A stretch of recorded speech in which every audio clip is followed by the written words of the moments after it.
Subscribe to Infidelity Tales Lab for more stories. Now, let's begin this one. Chapter 1. The Observer. Dara Patterson had learned long ago that people rarely look down.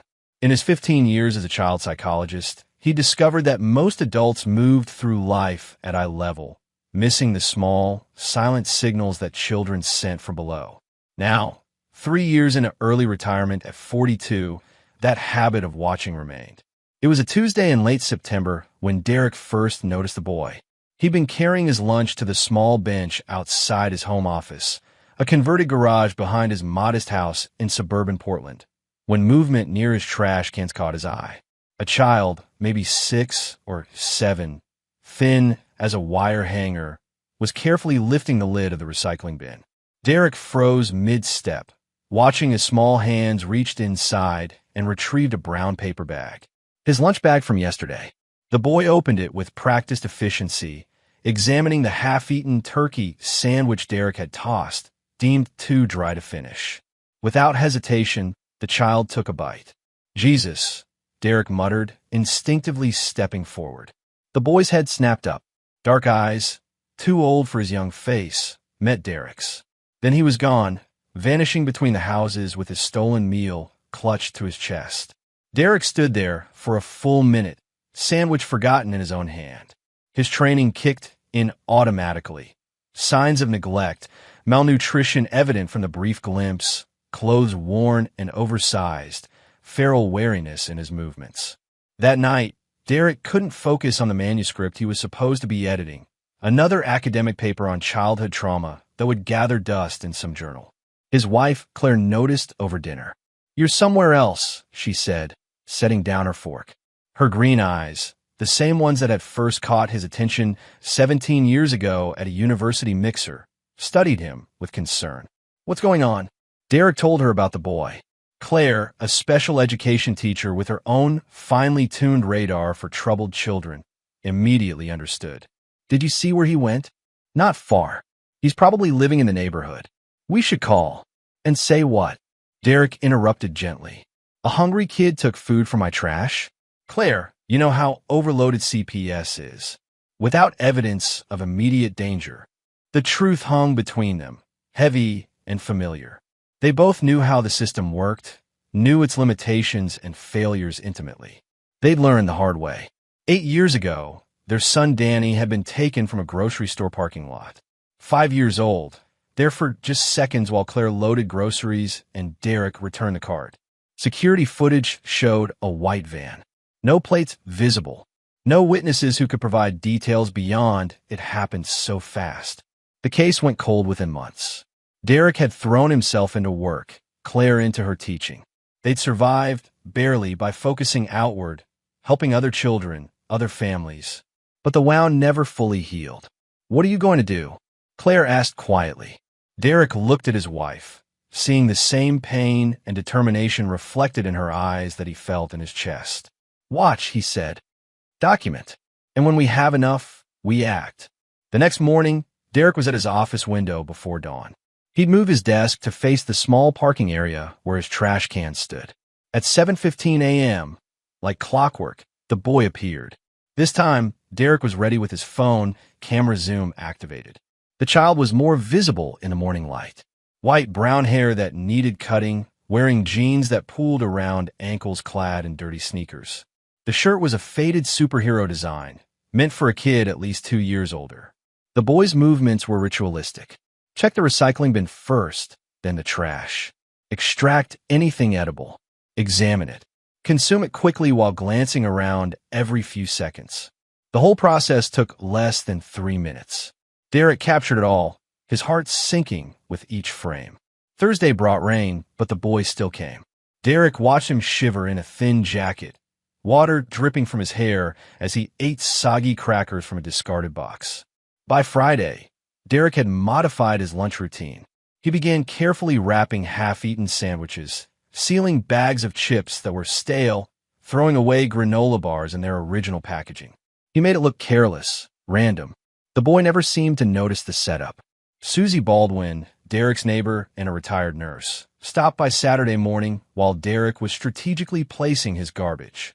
Derek Patterson, I've seen you at that window all week, she said, hands on her hips. What are you up to? He told her. Susie's expression shifted from curiosity to concern to anger in rapid succession. There's a boy going hungry in our neighborhood, and nobody knows? I'm trying to figure out where he's from. Have you seen him around? Susie thought for a moment, then shook her head. No, but I'll keep my eyes open. This is wrong, Derek. That child needs help. I know, Derek replied quietly. And he's going to get it. I just need to do this right. What he didn't tell Susie, what he barely admitted to himself, was that every time he saw the boy's face, he saw Danny, saw what could have happened to his son, saw what might still be happening somewhere. And something else gnawed at him, a feeling he couldn't quite name, but recognized from his years in practice.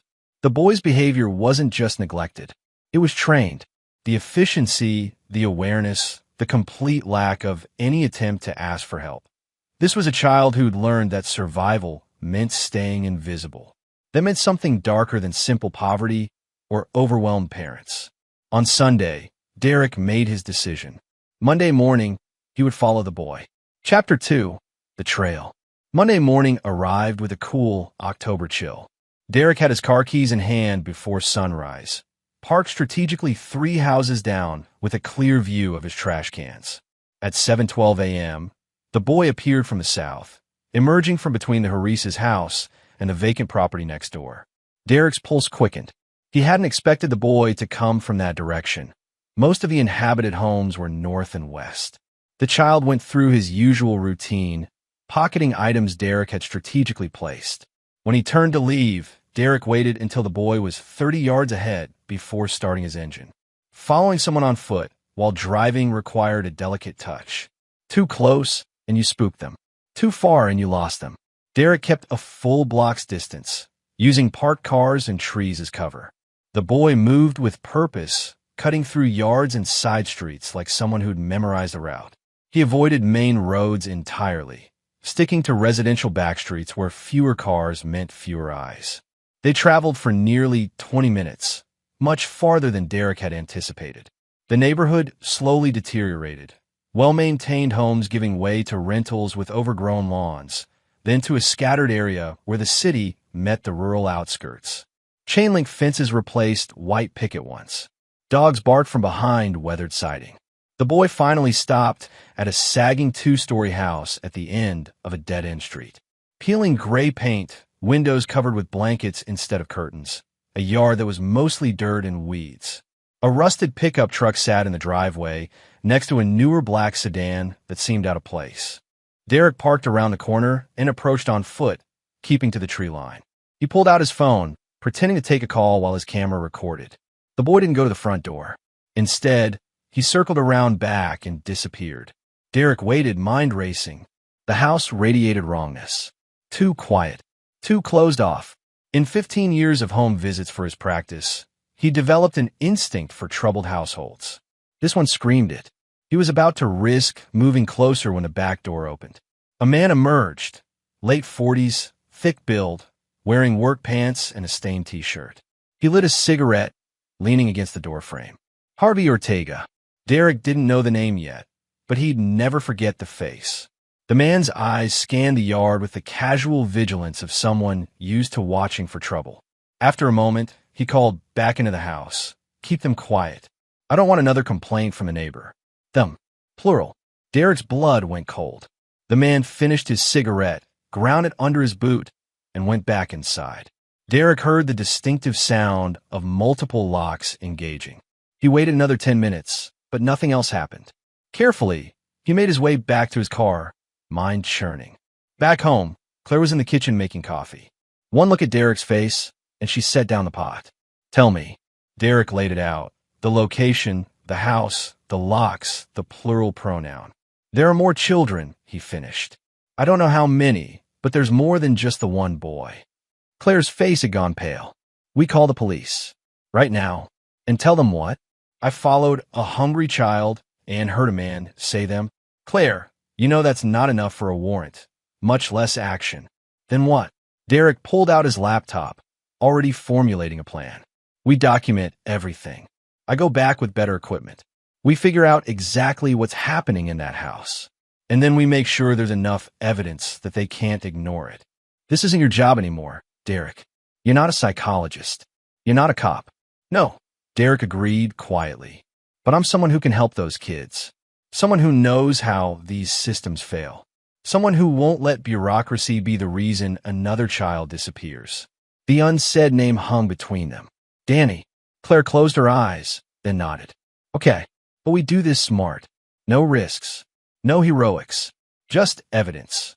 Over the next 3 days, Derek became intimately familiar with the gray house. He learned that Harvey Ortega worked at a construction site during the day, returning home around 6 p.m.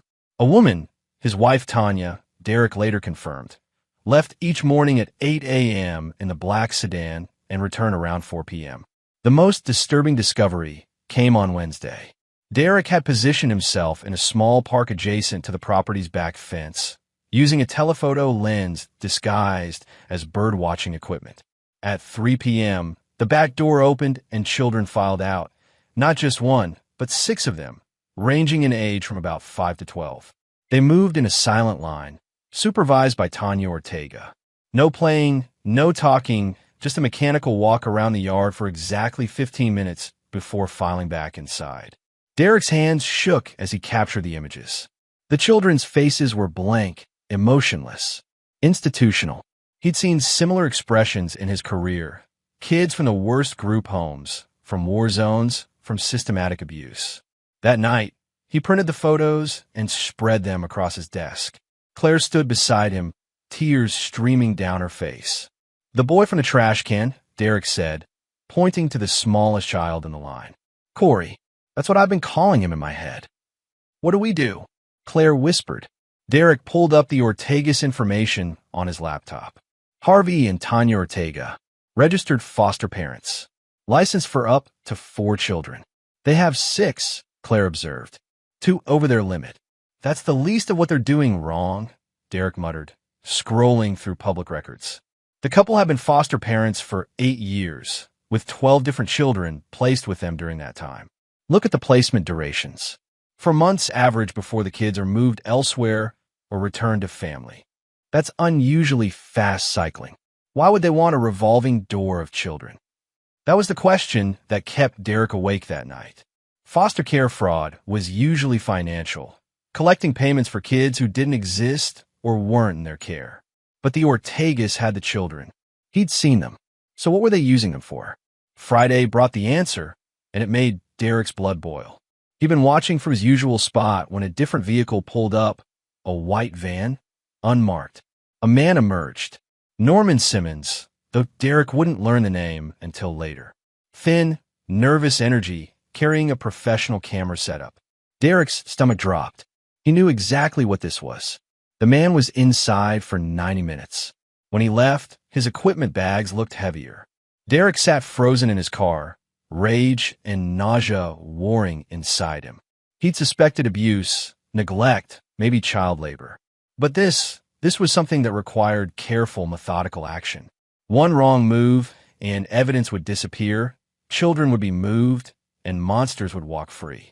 He needed more than photos. He needed enough to bury them. Chapter 3, The Connection. Derek didn't go home immediately.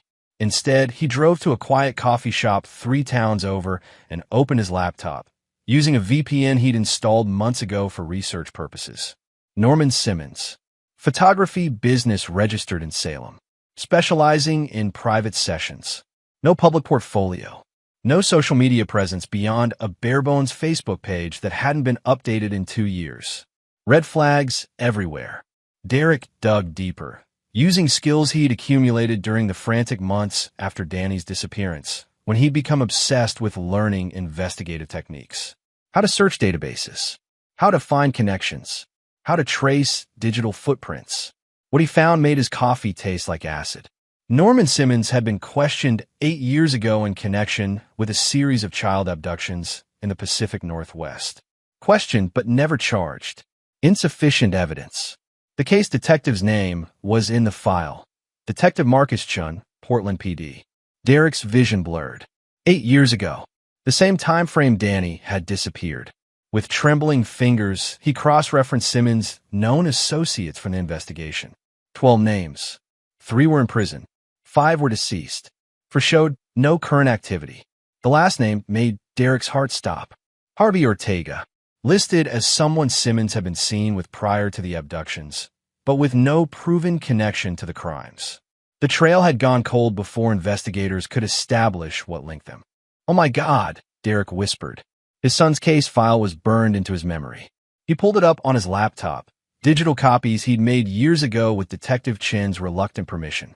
Scanned through witness statements, timeline reconstruction, persons of interest. There, buried in the supplemental reports, a witness had reported seeing a man matching Simmons' description near the grocery store parking lot the day Danny vanished. They'd never been able to confirm it. The witness had been unsure, the description vague. But now, with this new information, the coincidence was too massive to ignore. Derek's phone buzzed. "Claire, where are you? It's almost midnight. Had that much time passed? I'm coming home. I found something. Claire, I think the Ortegas and this network, I think they might be connected to Danny." The silence on the line lasted several heartbeats. "Come home," Claire finally said. "We'll figure this out together." The drive back felt eternal. Derek's mind raced through scenarios, possibilities, rage threatening to overwhelm calculation. He'd spent 8 years with a hole in his chest, wondering. Now he had names, faces, a house where children were being hurt, and probably, answers about what had happened to his son. Claire was waiting when he arrived, having made coffee despite the late hour. Derek spread out everything: photos, notes, the connections he'd found. She listened without interrupting, her teacher's mind processing, organizing. "You're sure about this link?" she finally asked. "Sure enough to act on it." "Claire, we can't wait anymore. Those kids need help now." "Agreed. But, Derek," she took his hand, "you need to be honest with yourself about why we're doing this. Is it for them, or is it for Danny?" Derek met his wife's eyes. "Does it matter? Those children are suffering. Whether or not they can tell us anything about our son doesn't change what needs to happen to the Ortegas." "No," Claire agreed, "but it changes how you approach this. If you go in thinking this is revenge, you'll make mistakes. You're angry, rightfully, but angry people miss details." She was right. Derek took a deep breath, forcing himself back into the analytical mindset that had served him throughout his career. "Okay, let's approach this systematically. What do we know for certain?" They spent the next hour creating a timeline, documenting evidence, identifying gaps. By 2 a.m., they had a plan. First, Derek would use his old professional connections to verify the Ortega's foster care status and history. Second, they'd document everything happening at the house for 1 more week, establishing patterns, collecting evidence. Third, they'd approach Detective Chun with what they'd found. But they both knew the real challenge. The system moved slowly, and they'd need overwhelming evidence to overcome the natural skepticism about a cold case connection. "What if Chun doesn't bite?" Claire asked. "What if he says the Danny connection is too thin?" Derek was quiet for a moment. "Then we go over his head. To the FBI, the media, whoever will listen. But those kids don't wait for bureaucracy." Meaning if the official channels don't move fast enough, we make something happen ourselves. Claire studied her husband's face, seeing the determination there. The man she'd married had been passionate but measured, always trusting the system he worked within. That man had started dying the day Danny disappeared. The man sitting across from her now was harder, more pragmatic, willing to cross lines he would have once considered sacred. "I'm with you," she said simply. "Whatever you need." Over the next 5 days, Derek and Claire became a 2-person intelligence operation. Claire used her school connections to pull information on any children who'd been placed with the Ortegas, names, backgrounds, where they'd gone afterward. Derek maintained surveillance, documenting every arrival and departure, every moment the children appeared outside. The pattern became clear. Norman Simmons visited twice a week. A second man, stockier, wearing expensive suits, came every Thursday. Derek managed to get his license plate, registered to a Martin Crosby, CEO of a small import-export company that screamed money laundering. On Saturday, Susie Baldwin stopped by with a casserole and news. I asked around about that house, she said, settling into Derek's office chair. My friend Graciela Wiley, she lives 2 streets over from there, says the Ortegas keep to themselves mostly, but she's heard children crying at odd hours. She almost called the police once, but Harvey Ortega is friendly with some of the local cops. Goes to their barbecues, donates to the police fund. She was afraid nothing would happen. Which cops? Derek asked sharply. Susie pulled out her phone, showing him a photo from a community event. Harvey Ortega, arm around a uniformed officer, both smiling. The officer's name tag was visible. Officer Warren Boyd. Derek photographed the image. Another complication. If the Ortegas had friends in the police department, going through official channels became even more dangerous. Sunday evening, Derek finally called Detective Chun. Derek Patterson, Chun said, surprise evident in his voice. I haven't heard from you in, must be 3 years. I need to meet with you. Tomorrow. It's about Danny's case. A pause. Derek, you know I want to help, but unless you have new, I have names. I have a location. I have an active situation involving multiple children, and I have reason to believe it connects to the network that took my son. Another pause, longer this time. Where and when?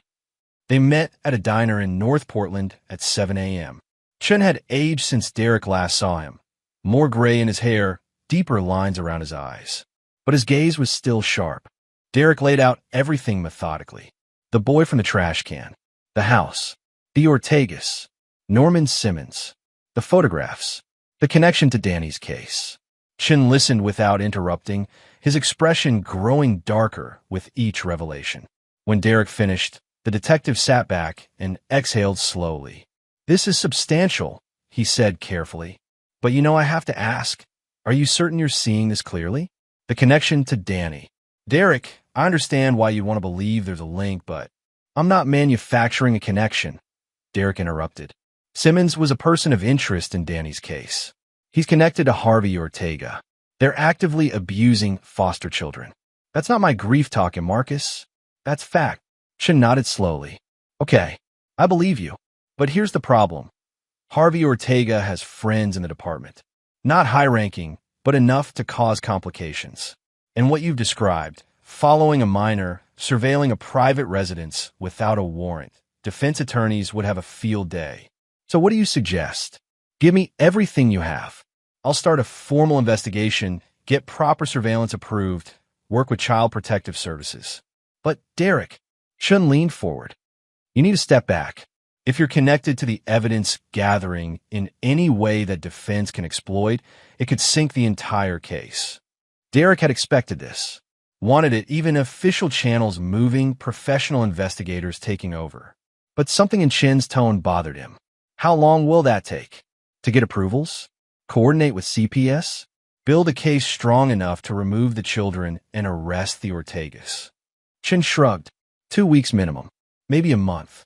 Those kids don't have a month. I understand, but we have to do this right, or monsters walk free and children stay in hell. Derek finished. I've heard this song before, Marcus. I sang it myself for 15 years, telling parents to trust the system, trust the process. Then Danny was taken and the system ground to a halt because we didn't have enough evidence, enough witnesses, enough time. Chun's jaw tightened. I remember every dead end, Derek. But what's your alternative? Vigilante justice. Derek stood. No, I'm going to give you a gift wrap case. Evidence so clear, so documented, that even with Ortega's cop friends, there's no way to make it disappear. But I'm not waiting a month while this gets lost in bureaucracy. Derek, 2 weeks, Derek said. I'll give you 2 weeks to move officially. But if nothing happens by then, I'm taking this to the media, the FBI, and anyone else who will listen. And Marcus? Those kids are coming out of that house one way or another. He left Chun sitting in the booth, knowing he'd just burned a bridge, but not caring. He'd played by the rules once. It had cost him his son. This time, he'd make his own rules. Chapter 4. The Trap. Derek didn't wait for Chun's 2 weeks. He meant what he said about the detective having time to work officially, but Derek had no intention of sitting idle. Over the next 3 days, he became Norman Simmons' shadow. Simmons kept a predictable schedule. Morning coffee at a local cafe, where he worked on his laptop. Afternoons at his studio, a rented space in an industrial complex. Evenings at various locations, always with his camera equipment. On Wednesday, Derek watched Simmons meet with Martin Crosby, the suit from the Ortega house, an upscale restaurant. Their conversation lasted 90 minutes, papers exchanged, an envelope that bulged suspiciously passing from Crosby to Simmons. Derek photographed everything, adding to the digital file that was growing exponentially. But observation wasn't enough. Derek needed leverage, something that would force the network to expose itself. The answer came Thursday evening when Simmons led Derek to a storage facility on the outskirts of town. Unit 247. Simmons went inside for 15 minutes, emerged empty-handed, and left. Derek waited until midnight, then returned with tools he'd purchased with cash from a hardware store 2 counties over. Lock-picking had been a hobby in college, a party trick that now served a darker purpose. The storage unit's lock yielded after 8 minutes of careful work. Inside, Derek found exactly what he expected and more than he'd feared. Filing cabinets filled with photographs, hard drives, detailed ledgers tracking sessions and payments. And most damning, a map with 12 locations marked throughout Oregon and Washington, including the Ortega house. This wasn't just one operation. It was a network. Derek's hands shook as he photographed everything, uploading files to an encrypted cloud service he'd set up specifically for this. When he finished, the storage unit looked exactly as it had when he arrived. He had what he needed. Now came the dangerous part. Friday morning, Derek created an anonymous email account and sent a carefully crafted message to Norman Simmons. I know what you do with the Ortega house. I have proof. $50,000 by Monday, or everything goes to the FBI, Portland PD, and every major news outlet in the Pacific Northwest. Check your storage unit. I left you a calling card, so you know I'm serious. The calling card was a single photograph, one Derek had taken from the files, placed prominently on top of a filing cabinet. It showed the storage unit itself, proving he'd been inside. Derek sent the email at 9 a.m. By noon, Simmons had checked his storage unit. Derek knew because he had a burner phone with a motion-activated camera hidden across from the unit, sending him real-time alerts. The panicked expression on Simmons' face was deeply satisfying. What happened next would determine everything. Would Simmons pay? Would he run? Or would he do what Derek was counting on? Contact his associates to figure out who was threatening them? The answer came Saturday morning. Derek's surveillance equipment at the Ortega house picked up Norman Simmons arriving at 7 a.m., followed by Martin Crosby 20 minutes later. An emergency meeting. Perfect. Derek had positioned 3 cameras now, covering all angles of the house. Audio was harder, but he'd managed to get a directional microphone close enough to pick up Ray's voices through a partially open window. Said they have proof. Photos from my storage unit. Simmons' voice, high with panic. Calm down. Crosby's voice was smoother, controlled. Could be a bluff. They were in my unit, Martin. They left a photo to prove it. Then we have a leak. Harvey Ortega's deeper voice joined in. Someone we've worked with, maybe? Someone who knows the locations. Or a cop, Crosby suggested. Boyd's been asking questions lately. Maybe he grew a conscience. Boyd's solid, Ortega insisted. I've got too much dirt on him. He's not talking. Derek's recording equipment captured every word. The question is, Crosby continued, do we pay? Or do we clean house? Clean house. Simmons sounded terrified. You mean? We move the merchandise, erase the evidence, and disappear this problem, Crosby said coldly. We've always known this operation had a shelf life. Maybe that time's come. Derek's blood went cold. Merchandise. They were talking about the children like inventory. That's 6 kids to relocate, Ortega said. Not easy to do quickly. I have buyers, Crosby replied. International. They'd take all 6, but the price would be lower than individual sales. Derek's hands clenched into fists. They were talking about trafficking the children out of the country. What about the blackmailer? Simmons asked. We find them, Crosby said flatly, and we make sure they understand the consequences of threatening us. The meeting broke up 20 minutes later, each man leaving separately. Derek had everything on digital recording, backed up in 3 separate locations. But now he faced a timeline crisis. If Crosby moved the children internationally, they might never be recovered. He needed to accelerate his plan. That evening, Derek met with Claire and laid out what he'd learned. Her face went pale as she listened to the recordings. "They're going to sell those babies," she whispered. "Derek, we can't let."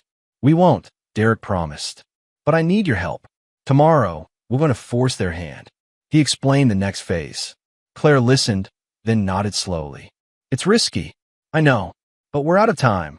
Sunday morning, Derek sent a second email to Norman Simmons. "Change of plans. I don't want money. I want a meeting. You, Ortega, and Crosby. Tomorrow, 8 p.m., at the old Morrison paper mill. Come alone, all of you, or the evidence goes public immediately. This is your only chance to negotiate." The Morrison paper mill had been abandoned for 15 years, a shell of rusted metal and crumbling concrete on the edge of town. More importantly, it was isolated, far from help. Exactly the kind of place where desperate men might think they could solve their problem with violence. Derek was counting on it. Chapter 5, The Setup. Monday morning, Derek met with Susie Baldwin and laid out a request that made the older woman's eyes widen. "You want me to watch the Ortega house?" "Not watch. I need you to be there. Tomorrow at 7:30 p.m., I need you to walk up to that front door and tell Harvey Ortega that you're from Child Services, doing a random check on his foster children." "Derek, I'm not. I know you're not really from CPS. That's the point." He'll panic, call his partners, and they'll be distracted when they arrive at the meeting. "But more importantly, if something goes wrong with my plan, you'll be a witness that the children were in danger. You'll have seen the conditions yourself." Susie was quiet for a long moment. "You're planning something illegal, aren't you?" "I'm planning something necessary," Derek corrected. "And yes, it crosses legal lines. But Susie, those kids are being hurt every day. Sold like property. I need to make sure that even if I fail, someone knows enough to get them out." She studied his face, then nodded slowly. "Okay, but Derek, don't fail." The rest of Monday was spent preparing. Derek and Claire visited the Morrison paper mill, scouting every entrance, every hiding spot, every structural weakness. Derek planted cameras in 3 locations, set up recording equipment, and established 2 escape routes. "This feels like something out of a movie," Claire said, watching Derek test a portable PA system. "Good movies follow basic psychology," Derek replied. "Create enough pressure, enough fear, and people reveal themselves. Crosby, Ortega, Simmons, they're predators used to being in control. Take that away, make them feel hunted, and they'll make mistakes. And if they just shoot you on sight." Derek showed her the bulletproof vest he'd purchased online. "I'm prepared for that possibility, but I don't think they will. They need to know who I am, what I have, who else knows. They'll want information before they act." That's a lot of assumptions, based on 15 years of studying criminal psychology. People like this, organized, careful, paranoid, they don't act impulsively. They plan, and when their plans fall apart, they try to regain control through information gathering first. Tuesday arrived with autumn rain, heavy and cold. Derek spent the morning in final preparations, then kissed Claire at noon. "Detective Chun needs to get this," he said, handing her a flash drive. 8 p.m. exactly. Everything's on there. Photos, recordings, locations of evidence. If I don't call you by 8:30, you drive straight to the police station and you don't leave until Chun has seen everything. Claire held the drive like it was precious. "Be careful. Please." "Always am." He wasn't, but saying it made them both feel better. At 7:30 p.m., Susie Baldwin knocked on the Ortega's door. Derek watched remotely through a camera she wore disguised as a brooch. Harvey Ortega answered, instantly suspicious. "Mr. Ortega? I'm with Child Protective Services. We're conducting random checks on foster homes in the area. May I come in?" Ortega's face tightened. "It's after 7 p.m. This isn't appropriate timing." "I apologize, but our schedules have been chaotic. It'll only take a few minutes." "Do you have identification?" Susie showed him a fake ID Derek had created. Not perfect, but good enough to pass a quick glance in poor lighting. Ortega's hand moved to his phone. Let me call my supervisor to confirm this is legitimate. Of course, Susie said cheerfully, while Derek watched Ortega's thumbs fly over his phone screen. Within minutes, the Ortega house was chaos. Derek's other cameras showed Tanya Ortega rushing children into back rooms, Norman Simmons' car pulling up, and Harvey making frantic calls. Perfect. They were distracted, off balance. Derek arrived at the Morrison paper mill at 7:50 p.m. The building loomed against the rainy sky, windows empty black squares. He'd left lights off intentionally. He wanted his opponents disoriented, moving through darkness while he controlled the environment. At 7:58 p.m., headlights appeared. 3 vehicles, Ortega's pickup, Simmons' sedan, and a luxury car Derek recognized as Crosby's. Derek activated the PA system he'd installed, his voice echoing through the empty building. "Gentlemen, leave your phones in your cars.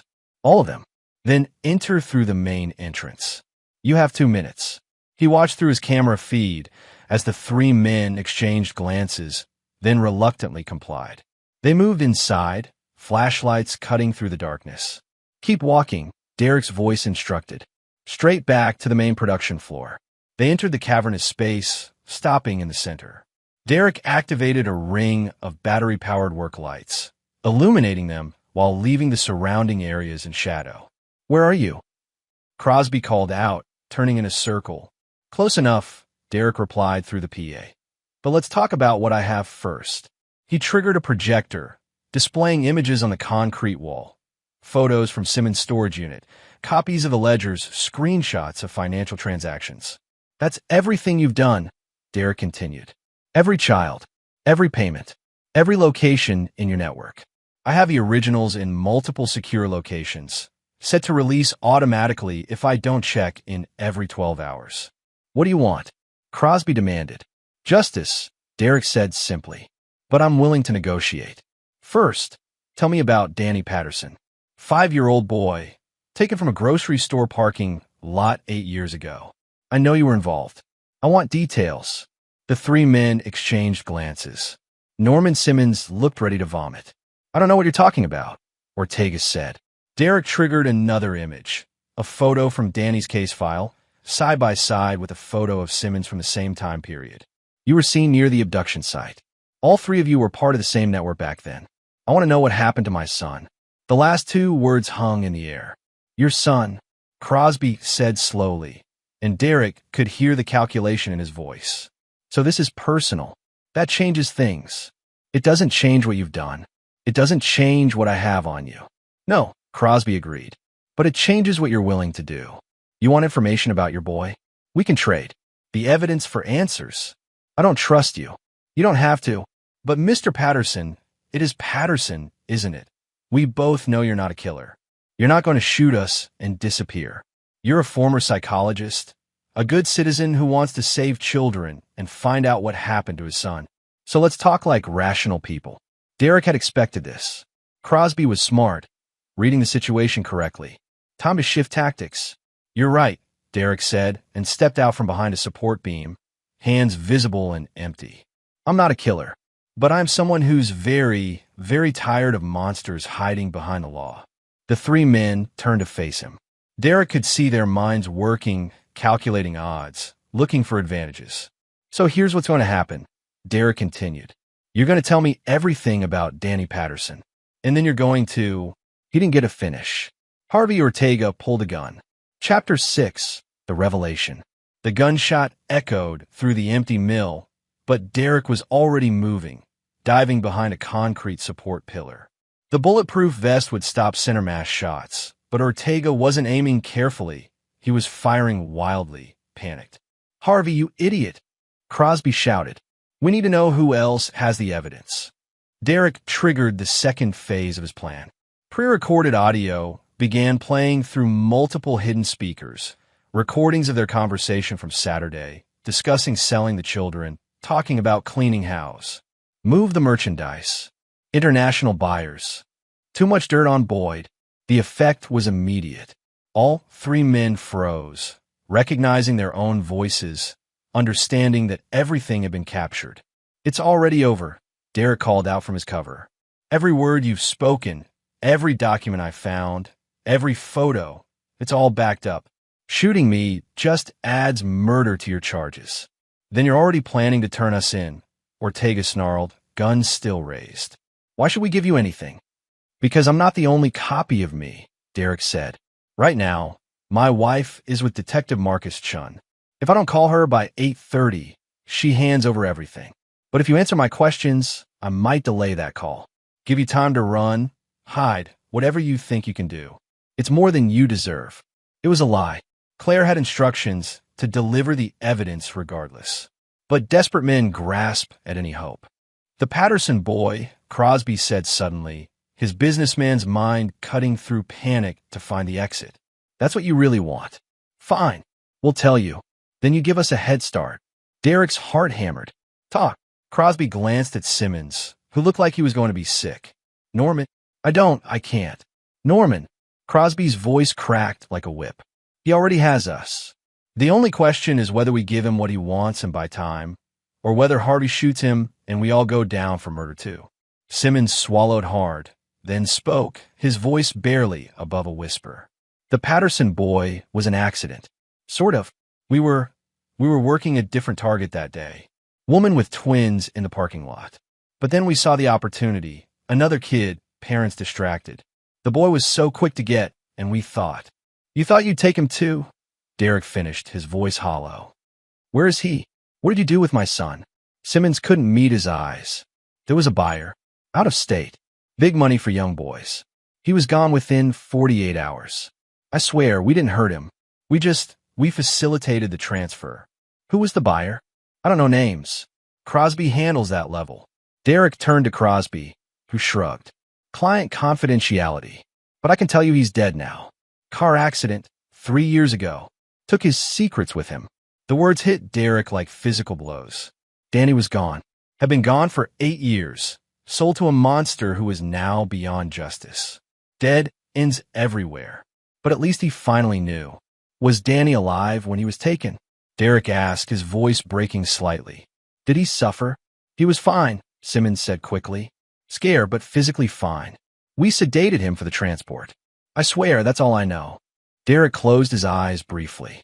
It wasn't closure. It would never be closure. But it was something. When he opened them, his expression had hardened.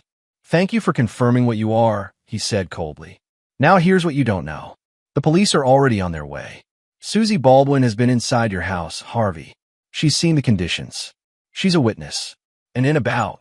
He checked his watch. For minutes, Detective Chun is going to receive a complete dossier on everything you've done. You said, Ortega started. I lied. Derek interrupted. Did you really think I'd let child traffickers walk away? I wanted you here away from those kids, giving full confessions on camera. He gestured to the hidden cameras. Every word recorded. Your own voices condemning you. Crosby's face went white. You son of a... The sound of sirens cut through the night. Multiple vehicles, approaching fast. Derek had timed it perfectly. He'd given Chun the evidence and location at 8 p.m. exactly, with a 30-minute buffer for the detective to organize a response. Run if you want, Derek said, or stay and face what you've done. Either way, those kids are safe tonight. And the network you built? I have all 12 locations. Chin's already coordinating raids across Oregon and Washington. Harvey Ortega raised his gun again, but Martin Crosby grabbed his arm. It's over, Crosby said quietly. We run, we look guilty. We stay, maybe we can work deals, flip on buyers, reduce sentences. I'm not going to prison, Ortega said wildly. I'm not. The main entrance exploded inward with a crash. Police, drop your weapons. Tactical teams flooded in, flashlights and laser sights cutting through the darkness. Derek raised his hand slowly, making himself visible. Derek Patterson. I'm unarmed. The suspects are 30 feet ahead of me. Detective Chun appeared, flanked by officers. He took in the scene. The 3 traffickers, the projection equipment, Derek standing calmly in his bulletproof vest. You couldn't wait 2 weeks, Chun said, but there was no anger in his voice. They were going to move the kids internationally. I couldn't risk it. The recording equipment, everything you need is on those cameras. Full confessions, including information about my son's case. Chin's expression softened slightly. Did you get answers? Some. Not the ones I wanted. Officers were cuffing the three men now, reading rights, securing the scene. Norman Simmons was crying. Harvey Ortega looked shocked, disbelieving. Martin Crosby stayed silent, already thinking about legal strategies. Chun pulled Derek aside. This is going to be complicated legally. You conducted illegal surveillance, broke into a storage unit, entrapped suspects. I provided evidence of active child abuse and trafficking, Derek corrected. Everything I found would have been discovered eventually with proper warrants. I just expedited the process. A prosecutor might not see it that way. Then we'll find out in court. But Chun, those kids are safe. Tonight. Not in 2 weeks or 2 months. Tonight. That's worth whatever consequences come. The detective studied him for a long moment, then nodded. Yeah, it is. For what it's worth, Derek, you did good work. Messy, legally questionable work, but good. What happens to the children? CPS is taking them into protective custody now. They'll need medical evaluations, psychological assessment, proper placement. It'll take time, but they're safe. Derek felt something loosen in his chest. And the network? We're executing warrants at all 12 locations as we speak. You handed us the entire operation gift-wrapped. This is going to be national news by morning. Good, Derek said. Let it be. Let everyone know what these monsters did. Let there be no place for them to hide. As officers led the three men out to squad cars, Norman Simmons called out to Derek. I'm sorry. About your son, I'm sorry. Derek looked at him without expression. No, you're not. You're sorry you got caught. But you'll be sorry. Every single day in prison, you'll remember that you destroyed families for money. And I hope it eats you alive. He turned away before Simmons could respond. Chapter 7. The Aftermath. The Portland television stations led with the story at 6 a.m. Wednesday morning. Massive child trafficking ring broken up scrolled across the bottom of every screen. By noon, it had gone national. Derek watched from his living room, Claire beside him, as reporters detailed the rescue of 18 children from 12 locations across 2 states. The names Harvey Ortega, Norman Simmons, and Martin Crosby were forever linked to one of the largest trafficking operations the Pacific Northwest had ever seen. What the news couldn't report yet, was Derek's role. Chun had managed to keep his name out of initial reports, describing only a confidential informant who provided crucial evidence. How long before that confidentiality breaks down? Claire asked. Days, maybe, Derek admitted. Someone will talk. A defense attorney looking for an angle. A reporter digging deeper. My name will come out. And then we deal with it. Together. The doorbell rang. Derek answered to find Detective Chun on his doorstep, looking exhausted. Can I come in? They sat in Derek's office, surrounded by evidence and research Derek was now carefully documenting for official use. The Ortega children, all 6, are in medical care, Chun began. Physically, they'll recover. Psychologically, that's going to take years. But they're alive, safe, and getting help. Any names? Next of kin. Working on it. 2 were reported missing from other states. 3 were taken from parents who lost custody, legally questionable removals that someone in the system facilitated. The 6th is... Chun paused. He's the one you first noticed. Boy named Corey Wells. He was never formally reported missing because nobody knew he existed. Born at home, no birth certificate, no medical records. His mother died of an overdose 2 years ago, and he ended up with the Ortegas through an illegal private adoption. Derek's chest tightened. So he's been invisible his whole life. Until you saw him eating from your trash can, Chun said quietly. You saved that kid's life, Derek. All of them, but especially him. What happens to Corey now?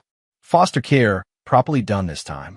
We're working with a specialized agency that handles trauma cases. He'll get therapy, education, a chance at a normal childhood. Derek nodded, but something Chun said earlier nagged at him. You said legally questionable removals. Someone in the system was helping the Ortegas. Chun's expression darkened. Yeah, that's the next phase of this investigation. We found communications between Tanya Ortega and a caseworker in the state foster system. Looks like they were identifying vulnerable children, ones who wouldn't be missed or looked for too closely, and steering them toward the Ortegas. Jesus. How many? Over 8 years? We're thinking at least 20 children cycled through that house. Most were moved out of state, or Chen hesitated, or they disappeared into the network. We're trying to trace them all, but Derek, some of these kids we may never find. The weight of that statement settled over the room. The caseworker? Derek asked. Arrested yesterday. She's already talking, trying to cut a deal. Naming names, identifying other people in the network. This thing is bigger than we thought. What about the buyers? The people who actually purchased these children? Harder to crack. Crosby kept meticulous records, but he used code names and offshore accounts. FBI's Financial Crimes Unit is working it, but it'll take months to unravel. Some of these people are wealthy, connected, careful. They've been doing this for years. Derek felt anger rising again. So they might get away with it? Some of them, maybe, Chen admitted. That's the hard truth, Derek. We'll get the ones we can, but in a network this big, this organized, some fish slip through the net. Then we cast a wider net. Chen studied him. What are you thinking? I'm thinking there are 11 other locations with evidence. Financial records, photos, communications. What if someone went through all of it, organized it, made connections the police might miss because they're overworked and underfunded? Someone like an obsessed former psychologist with research skills and motivation? Exactly like that. Chen was quiet for a moment. Officially, I should tell you to stay out of this. Let the professionals handle it. And unofficially? Unofficially, you've already done more for this case than an army of detectives could have. You have a gift for this, Derek. And if you wanted to volunteer your time analyzing evidence as a consultant. He shrugged. I think we could arrange that. Claire, who'd been listening from the doorway, spoke up. What about the legal issues? You said his methods were questionable. They were. But here's the thing.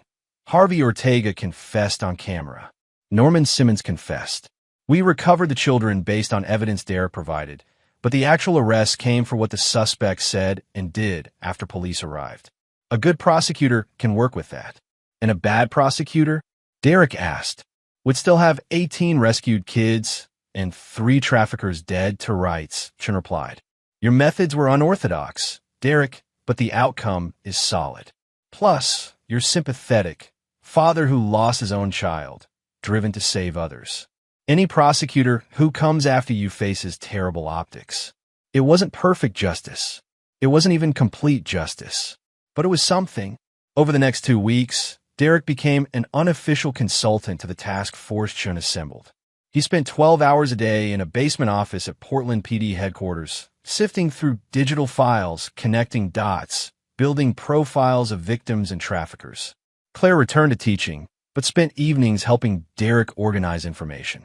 Together, they created a database tracking every child who'd been through the Ortega house and the other network locations. Slowly, names became faces became stories. Children were located, returned to families, placed in safe homes. Not all. 8 were still missing, presumed sold overseas. But 12 were recovered. 12 lives saved. The news coverage intensified.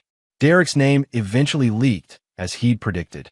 Reporters camped outside his house. Some called him a hero. Others questioned his vigilante methods. Derek ignored both extremes, focused on the work. One evening, Susie Baldwin visited with news. You remember Graciela Wiley, my friend who lived near the Ortegas? The one who heard children crying. She called me this morning. Said she's talked to 3 other neighbors, people who suspected something was wrong, but didn't know who to tell or thought they wouldn't be believed. They all want to help, Derek. They want to know what they can do to make sure this never happens again. An idea sparked in Derek's mind. Tell them to stay in touch. I think we might need them. Chapter 8. The Reckoning. The trial of Harvey Ortega, Tanya Ortega, Norman Simmons, and Martin Crosby began 4 months later in March. The prosecution had built an overwhelming case. Physical evidence, financial records, victim testimony, and the damning confessions recorded at the Morrison paper mill. Derek attended every day of the trial, sitting in the back row of the courtroom gallery. Claire came when she could, but Derek was there constantly, a silent presence the defendants couldn't ignore. The defense attorneys tried multiple strategies. They challenged the admissibility of evidence Derek had gathered, arguing illegal search and entrapment. The judge ruled that while Derek's methods were problematic, the defendant's own voluntary confessions, made after Miranda warnings were given by police, were valid. They argued Derek had acted as an agent of the police, requiring warrants. The judge disagreed, noting Derek had acted independently until the moment he contacted Detective Chun. They tried to paint Derek as an obsessed vigilante, motivated by revenge rather than justice. The prosecution countered by calling Corey Wells to the stand. The boy was 10 months older now, healthier with a brightness in his eyes that hadn't been there before. His foster mother, a kind woman named Debbie Wilson, sat beside him as he testified in closed session. Derek wasn't present for the testimony. Victim privacy took precedence, but Chin told him afterward what Corey said. He told the court, "You were the first person who ever saw him as a human being," Chin reported. "That you saved his life by noticing he existed." Derek had to step outside the courthouse after hearing that, overcome with emotion he'd been holding back for months. The trial lasted 6 weeks. Derek watched as witness after witness took the stand. Rescued children, now in therapy and safe homes. Forensic accountants detailing the financial trail. FBI agents explaining the scope of the trafficking network. One witness surprised everyone. Officer Warren Boyd, the cop who'd been friends with Harvey Ortega. He took the stand in handcuffs, having been arrested himself for accepting bribes to look the other way. "I knew something was wrong," Boyd testified, his voice hollow. "I knew, and I did nothing. I let Harvey buy me off with cash and gifts and friendship. Those kids were suffering, and I didn't want to see it." His testimony was devastating in its honesty, a stark reminder that evil often succeeds because good people fail to act. The jury deliberated for 11 hours across 2 days. Derek sat in the courthouse cafeteria, unable to eat, unable to think of anything else. When the verdict came, it was unanimous on all counts. Guilty. Harvey Ortega, guilty of child abuse, trafficking, conspiracy, and assault with a deadly weapon for shooting at Derek. Sentenced to 35 years without parole. Tanya Ortega, guilty of child abuse, trafficking, and conspiracy. Sentenced to 30 years. Norman Simmons, guilty of trafficking, production of child sexual abuse material, and conspiracy. Sentenced to 40 years. Martin Crosby, guilty of trafficking, racketeering, and conspiracy. Sentenced to 45 years. The courtroom erupted in applause, quickly silenced by the judge. But the emotion was palpable. Justice, imperfect but real, had been served. Outside the courthouse, reporters swarmed Derek. "Mr. Patterson, do you feel vindicated? Do you have any regrets about your methods? What message does this send to other vigilantes?" Derek raised a hand for silence, then spoke carefully. "I'm not a vigilante. I'm a father who lost his son, and a citizen who saw children suffering and chose to act when the system moved too slowly. I don't regret what I did to save those kids, but I also recognize that I crossed legal and ethical lines. Would you do it again? I hope I never have to. But if I saw another child eating from my trash can, if I discovered another trafficking network, yes, I would do whatever necessary to save those kids. Because they can't save themselves, and too often, the people who should protect them fail. What about your son, Danny? Did you get the answers you needed?" Derek's expression tightened. "I learned what happened to him. It doesn't bring him back. It doesn't heal the wound, but it closes a chapter. And it motivated me to prevent other families from experiencing what we went through." "What's next for you?" Derek smiled slightly. "That's the interesting question." Chapter 9, The Foundation. 6 months after the trial, Derek and Claire stood in a small rented office space in downtown Portland. The sign on the door read, "Danny's Light Foundation, Child Advocacy and Protection." The organization had come together organically. Susie Baldwin and Graciela Wiley recruited neighbors and community members. Detective Chun connected them with child welfare experts. A sympathetic lawyer named Christian Briggs offered pro bono legal services. The foundation's mission was simple: identify at-risk children, provide resources to families and foster parents, train community members to recognize signs of abuse, and advocate for system reform. Derek served as executive director, using his psychology background and newfound investigative skills to coordinate efforts. Claire managed the educational programs, developing training materials for teachers and caregivers.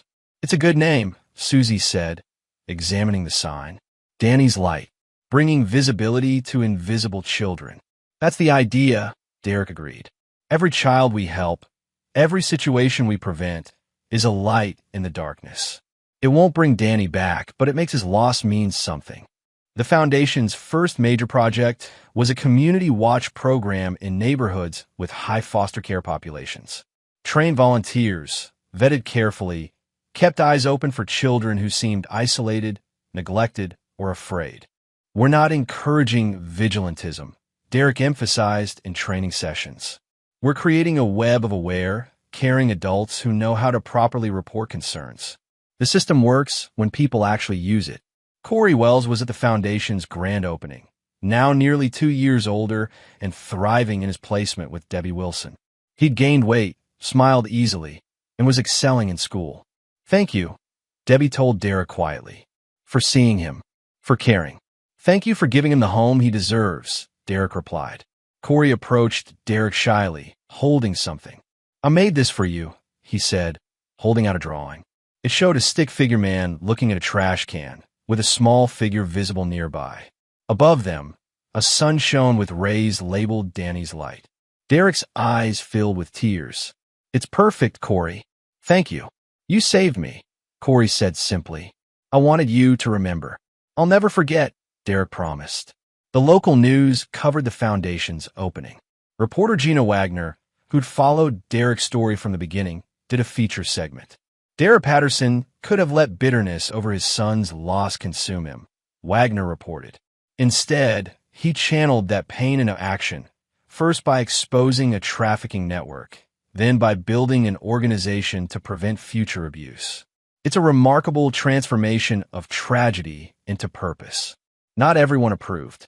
Online comments and op-eds criticized Derek's methods, questioned his qualifications, warned about civilians playing investigator. Derek read them without anger.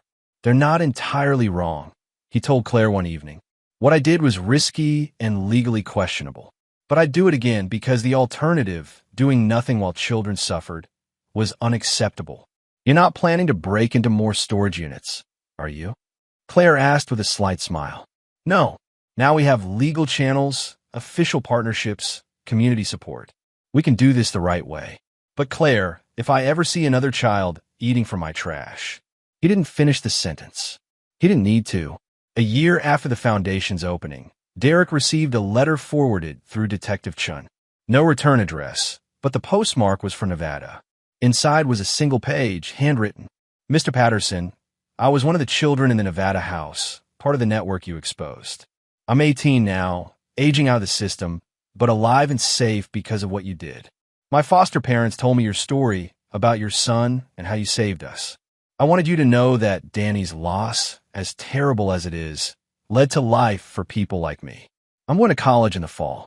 I'm going to be okay. Thank you for seeing us when we were invisible. A friend."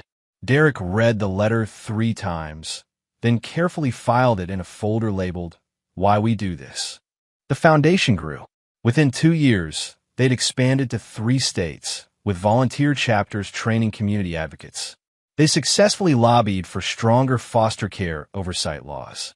They provided resources that helped identify and prevent abuse in hundreds of homes. But the most important work happened quietly. The child who was placed in a safe home instead of a dangerous one. The foster parent who got support before reaching a breaking point. The neighbor who reported concerns instead of looking away. Every single child they helped was a victory, a light in the darkness. On what would have been Danny's 14th birthday, Derek and Claire visited his memorial, a small garden they'd created behind their house, with a bench and flowers and a plaque bearing his name. "I think he'd be proud," Claire said softly, holding Derek's hand. "Of what you've built, what we've built." "I hope so," Derek replied. "I hope wherever he is, he knows that his loss wasn't meaningless. that it changed things. Save kids. They sat in silence for a while, remembering their son, honoring his memory. Derek's phone buzzed. A text from Susie Baldwin. New volunteer training next week. 17 people signed up. We're making a difference, Derek. He smiled and replied, Yes, we are. The sun set over Portland, casting long shadows across the garden. But in the growing darkness, Danny's Light Foundation continued its work, identifying invisible children, bringing them into visibility, giving them hope. Derek Patterson hadn't been able to save his own son, but he'd saved dozens of others. And in doing so, he'd transformed his grief into something powerful, a legacy of protection, advocacy, and light. It wasn't the ending he would have chosen. Danny would never come home. The wound would never fully heal. But it was an ending with meaning, with purpose, with victory, not over his loss, but over the darkness that had taken his son and threatened so many others. And sometimes, meaning was enough. And there you have it. Another story comes to an end. What did you think? I'd love to hear your thoughts in the comments below. If you enjoy this story, consider joining our community by subscribing. It means the world to us. For more stories like this one, check out the recommended videos on screen. And I'll see you there. Welcome back to another episode of Infidelity Tales Lab. We're thankful for your continued viewership. Before we begin, tell us, where in the world are you watching from? We love knowing our global reach. Now, let's dive into today's story. Chapter 1. The Foundation of Steel. Reid Hoffman had built his life like he built everything else, methodically, deliberately, and with an unshakable foundation. At 42, he owned 7 restaurants across the tri-state area, each one a testament to his refusal to accept mediocrity. His hands, scarred from years of kitchen work before success found him, now signed contracts worth millions. But those same hands had once worked 18-hour days to put himself through culinary school while supporting a wife who complained about their one-bedroom apartment. Ashley had been 22 when they married, fresh from college with dreams of becoming an interior designer. Reid was 25, already showing the ruthless determination that would make him wealthy. He loved her with the intensity he applied to everything, completely, without reservation, expecting the same in return. For 15 years, he believed he had it. Their home in Westchester reflected their success. Reid had bought it cash after his third restaurant, Romano's, took off. Ashley finally had the space to showcase her design talents, though by then she spent more time at yoga classes and charity lunches than actually working. Their children, Emma and Tyler, attended private schools where Reid's restaurants catered events and Ashley served on committees. Reid had built everything for his family. Every restaurant opening, every expansion, every brutal 16-hour day was motivated by his vision of legacy. He wanted his children to inherit an empire, wanted Ashley to never worry about money again. He thought loyalty was automatic when you provided everything someone could want. The first crack in his world came on a Tuesday evening in March. Reid arrived home early, a rare occurrence, planning to surprise Ashley with dinner from her favorite restaurant. One he didn't own, an oversight he now realized was his mistake. The house felt different, empty, despite Ashley's car in the driveway. He found them in his study. Ashley bent over his mahogany desk, while Blake Morrison, his business partner and supposed best friend, took what Reid had given freely for 15 years. The betrayal was so complete, so theatrical in its crudeness, that Reid stood in the doorway for a full 30 seconds before either of them noticed him. Blake Morrison, the man Reid had saved from bankruptcy 5 years earlier, bringing him in as a partner when his own restaurant chain was failing. The man who had been best man at Reid's wedding, godfather to his children, welcome at every family dinner. Reid had shared his business strategies, his personal struggles, his dreams for the future. He had trusted Blake with everything except the knowledge that some men are incapable of honor. Ashley's scream, when she saw Reid, was genuine terror. Blake's attempt at explanation was pathetic stammering. Reid said nothing. He simply watched, memorizing every detail, every expression of panic and guilt. His mind was already working, calculating, planning. The emotion would come later in private. Right now, he was gathering intelligence. "Reid, I can explain," Ashley began, clutching a silk robe that cost more than most people's rent. Don't, Reed said quietly. Pack a bag. Both of you. Be gone in an hour. Blake attempted bravado. Now wait a minute, Reed. We need to talk about this like adults. The business. Reed's laugh was soft, almost friendly. The business? Blake, you just destroyed our partnership in the most spectacular way possible. Did you think I'd want to discuss quarterly projections? That night, alone in his house for the first time in 15 years, Reed didn't drink or rage or break anything. Instead, he sat in his study after having the desk removed and burned and planned. By morning, he had made 17 phone calls and scheduled 6 meetings. Ashley would discover that her credit cards were canceled, her access to their joint accounts frozen. Blake would learn that Reed owned 49% of their partnership, not the 42% Blake believed, thanks to a contract amendment Blake had signed during a particularly drunken celebration 2 years earlier. But those are just opening moves. Reed understood that true revenge required patience, creativity, and an absolute commitment to seeing it through to the end. He had all 3 in abundance. Chapter 2. The Gathering Storm. 6 months after the divorce papers were signed, Reed had transformed himself into something his ex-wife and former partner didn't recognize. Where once he had been driven by the desire to provide, now he was motivated by the need to reclaim what was his and punish those who had stolen it. The divorce settlement had been brutal for Ashley.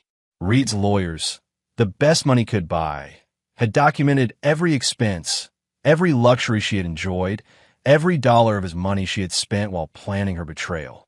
The prenuptial agreement she had once complained about now protected Reed completely. Ashley received the minimum allowed by law and nothing more.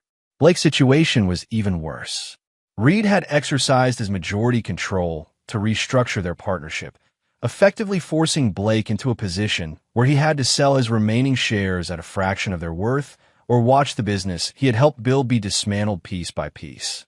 Blake chose to sell, walking away with enough money to start over, but not enough to maintain the lifestyle he had grown accustomed to.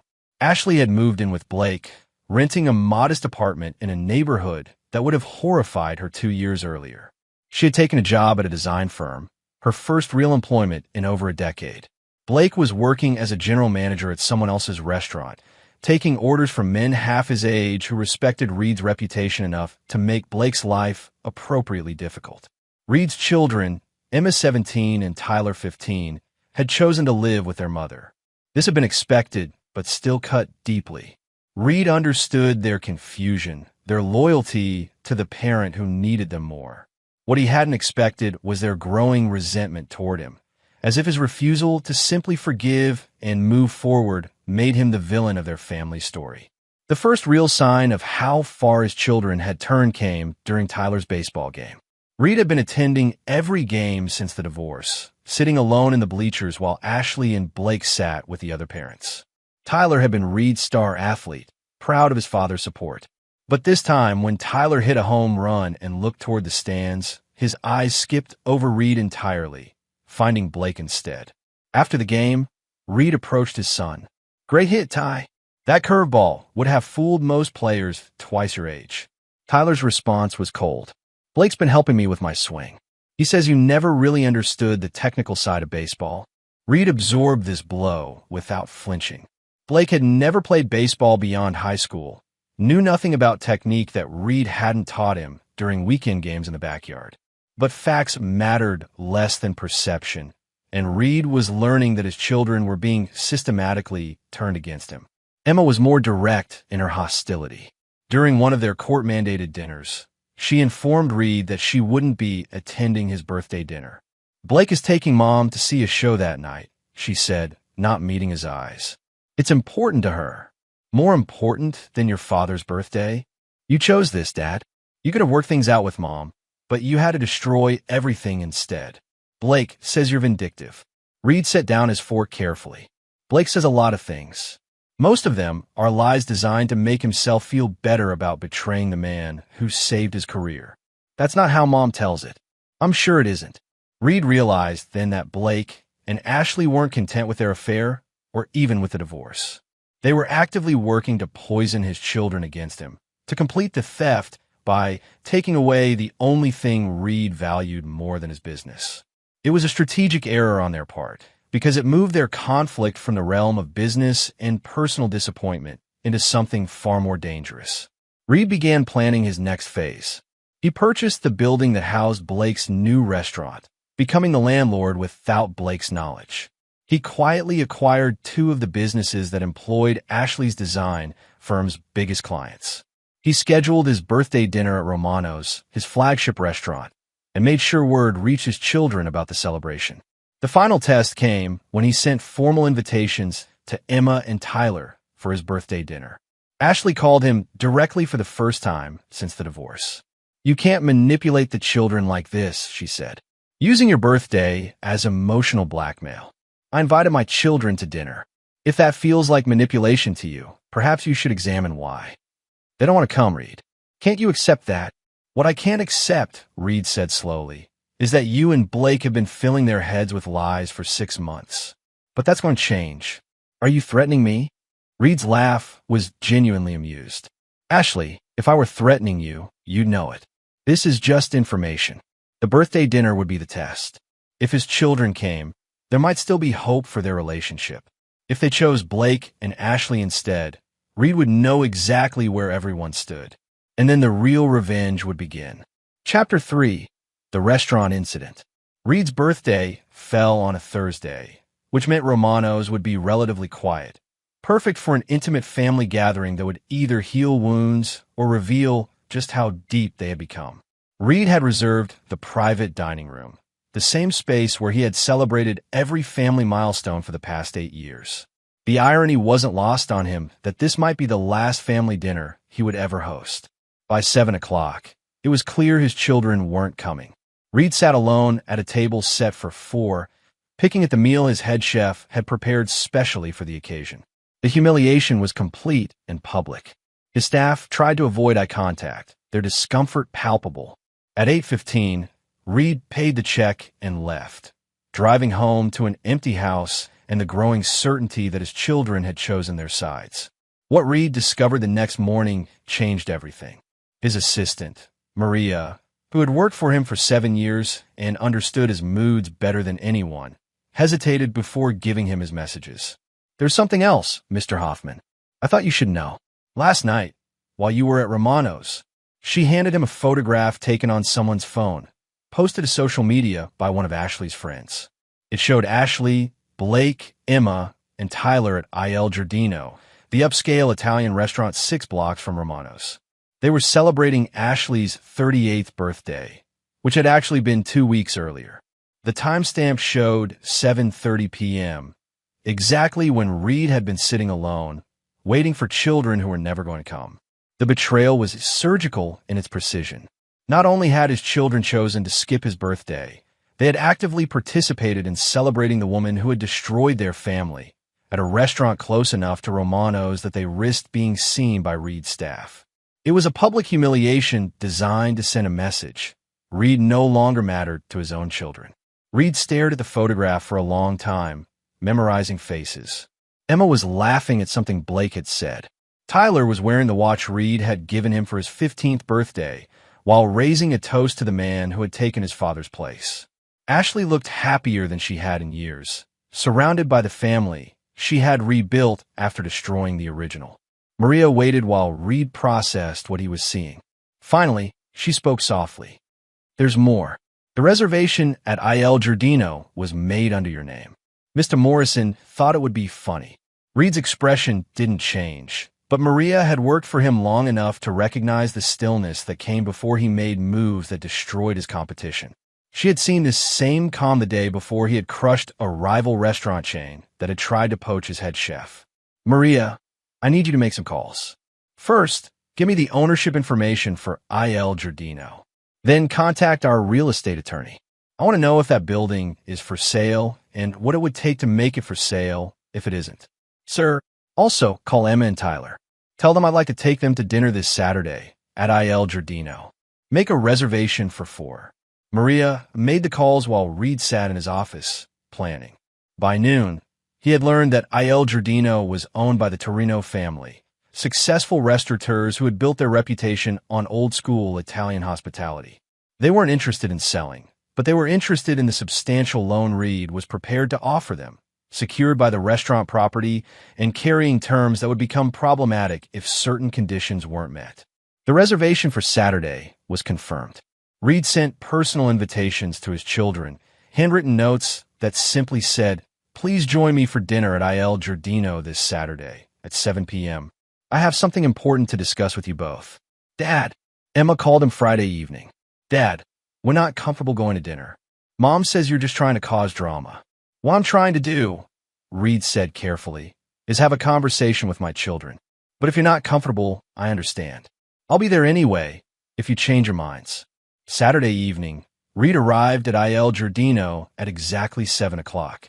He was shown to a table for 4 in the main dining room, positioned where he could see the entrance. He ordered wine and waited. At 7:30, his children arrived. Reed felt something ease in his chest until he realized Ashley and Blake were with him. They approached the hostess station, and Reed watched his daughter gesture toward his table while speaking in an animated voice. The hostess approached Reed apologetically. "Mr. Hoffman, I'm sorry, but there seems to be some confusion. Your daughter says they weren't expecting to dine with you this evening." Reed nodded slowly. "I see. And where would they prefer to sit?" "They've requested a table in our private dining area, away from the main restaurant." Reed looked across the restaurant at his children. Emma was staring at him with something that looked like pity. Tyler wouldn't meet his eyes at all. Blake had his hand on Tyler's shoulder in a gesture that was clearly meant to be seen from Reed's table. "Tell them," Reed said quietly, "that's fine, but I'll be staying right here. What happened next will be talked about in restaurant circles for years." Reed pulled out his phone and made a single call. He spoke for less than 30 seconds, then hung up and calmly continued his dinner. 5 minutes later, the maitre d' approached the private dining room where his family was seated. Reed couldn't hear the conversation, but he watched the body language. First confusion, then protest, then anger. The maitre d' returned to Reed's table. "Sir, they're asking to speak with you." "Tell them I'm having dinner," Reed said. "If they'd like to join me, they know where I'm sitting." Another 5 minutes passed. Then Blake approached Reed's table, his face flushed with anger. "What the hell did you do, Reed?" Reed looked up from his osso buco. "I'm sorry, the reservation. They're saying our reservation has been canceled by the owner." Reed took a sip of wine. "That's unfortunate. Perhaps there was a misunderstanding. You did this. Somehow, you got our table canceled because you're having another one of your tantrums." Reed set down his wine glass. When he spoke, his voice was so quiet that Blake had to lean forward to hear him. "Blake, let me be very clear about something. This isn't a tantrum. This is a lesson. You stole my wife, turned my children against me, and then used my name to make reservations at restaurants while celebrating my humiliation. Did you think there would be no consequences? You can't just—" "I could do anything I want," Reed interrupted. "I own the note on this building as of this morning. Every table in this restaurant exists at my pleasure. Your reservation was canceled because I don't want you here. Your table, your meal, your evening, all of it ends when I say it ends." Blake's face went pale. "The kids, Reed. Think about Emma and Tyler." Reed looked past Blake to where his children stood near the hostess station. Emma was crying now, finally understanding that her father wasn't the weak man she had thought him to be. Tyler looked confused and frightened. "My children," Reed said, still speaking quietly, "chose to humiliate me on my birthday. They chose to celebrate the woman who destroyed our family. They chose to treat the man who gave them everything like an embarrassment. Now they get to live with the consequences of those choices." Reed stood up, leaving money on the table for his meal and a generous tip. As he walked past his children toward the exit, Emma grabbed his arm. "Daddy, please. We didn't know." Reed looked down at his daughter, and for a moment, his expression softened. "You didn't know, Emma. You knew exactly what you were doing. The only thing you didn't know was what I was capable of doing in return." He gently removed her hand from his arm. "Some bills can't be paid with money. Tonight you learned what currency I accept for betrayal." Reed walked out of Il Giardino, leaving his family standing in the entrance of a restaurant they could no longer afford to eat in, beginning to understand that the man they had dismissed was far more dangerous than they had ever imagined. Chapter 4. The Network Tightens. The Monday morning after the restaurant incident marked the beginning of Reed's systematic campaign to demonstrate the difference between forgiveness and surrender. Word of what had happened at Il Giardino had already spread through the tight-knit community of restaurant owners and hospitality professionals. Reed's message was clear. He was not a man who accepted humiliation quietly. Reed's first stop was his lawyer's office. Margaret Shin had handled Reed's business affairs for 10 years, and she understood his approach to problem-solving. When Reed explained what he wanted, she raised an eyebrow but began taking notes. You want to purchase how many properties? 7. All buildings that house businesses Ashley or Blake frequent. I want to own their gym, Blake's apartment building, the boutique where Ashley shops, the coffee shop where she meets her book club, Tyler's batting cage facility, Emma's dance studio, and the building that houses Blake's current employer. Margaret looked up from her notes. Reed, this is going to cost you several $1,000,000.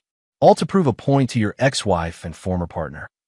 No, Reed corrected. All to control the environment where they exist. I want them to understand that every space they occupy, every service they use, every comfort they take for granted exists only because I allow it. And if they simply go somewhere else? Reed smiled. Then they'll discover that my influence extends further than they think. By Wednesday, Reed had purchased or gained controlling interest in 4 of the 7 properties. The gym was the easiest acquisition. The owner was looking to retire and was happy to sell to someone who promised to maintain the facility. Blake's apartment building required more creativity. Reed purchased the building's debt from the bank at a premium, effectively becoming Blake's landlord through foreclosure proceedings. The boutique where Ashley shopped presented an interesting challenge. The owner, Claire Dubois, was a French immigrant who had built her business on personal relationships with wealthy clients. Reed approached her differently. Madame Dubois, I have a proposition. I'd like to invest in your expansion plans. I understand you've been looking for a second location. Claire was suspicious. And what would you want in return for this investment? Creative control over your client list. There are certain individuals I'd prefer not to see welcomed in your establishments.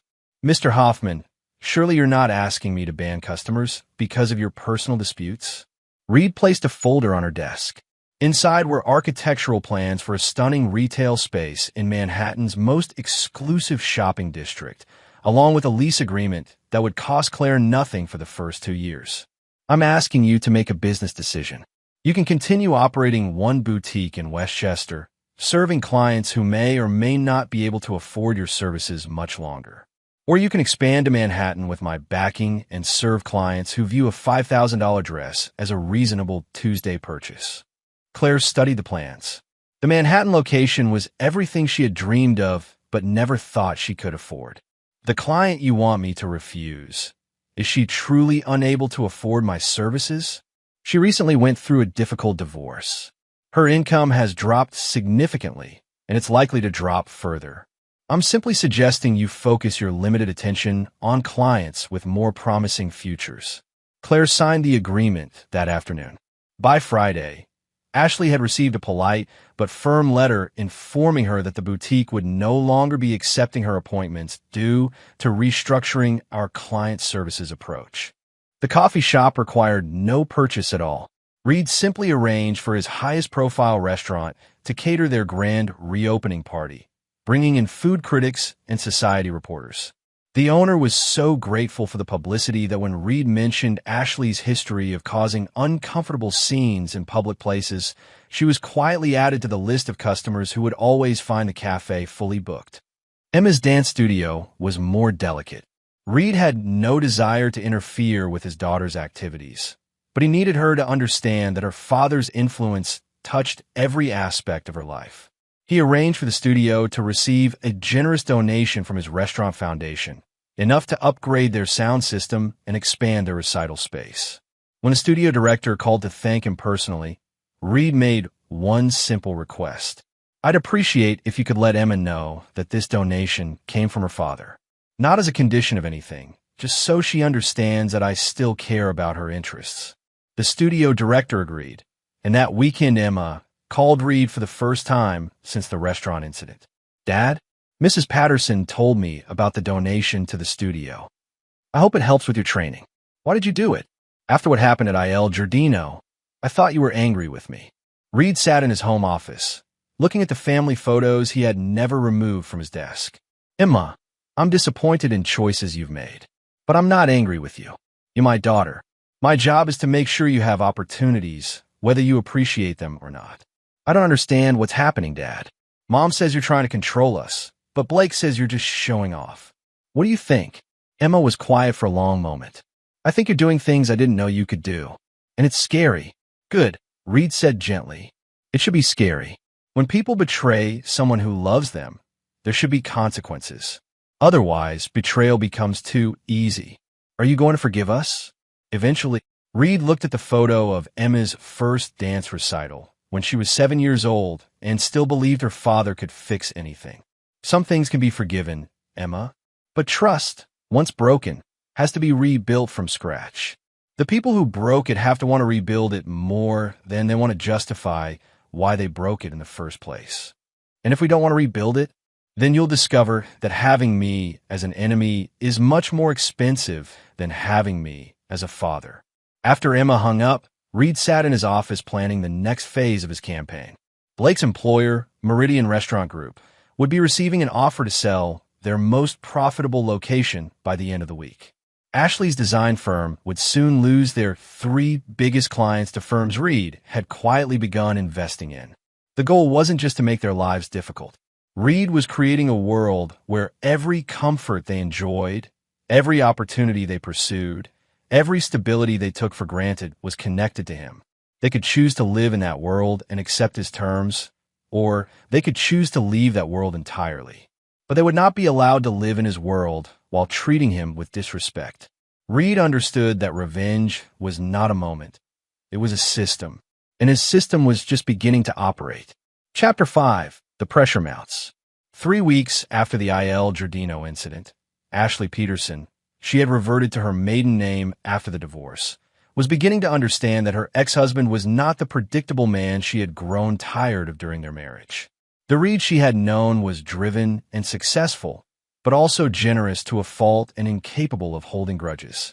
This new version was calculating his moves with surgical precision, and every day brought fresh evidence of his reach. Ashley's morning routine had become an exercise in diminishing options. Her usual coffee shop was perpetually full despite visible empty tables. The boutique where she had shopped for over a decade had discontinued her client relationship with apologetic efficiency. Her yoga studio had mysteriously raised their membership fees to a level just beyond her budget, while offering existing members a grandfathered rate that somehow didn't apply to her. Most unsettling was her workplace situation. Ashley worked for Morrison Design Associates, no relation to Blake, despite the unfortunate name coincidence that Reed had undoubtedly noted. The firm had been thriving until 3 of their biggest clients had abruptly terminated their contracts, citing strategic realignment with other agencies. Without those accounts, MDA was struggling to meet payroll, and Ashley's position as their newest senior designer was looking increasingly precarious. Blake was facing even more direct pressure. Meridian Restaurant Group had sold the location where he worked to an anonymous buyer who had immediately brought in their own management team.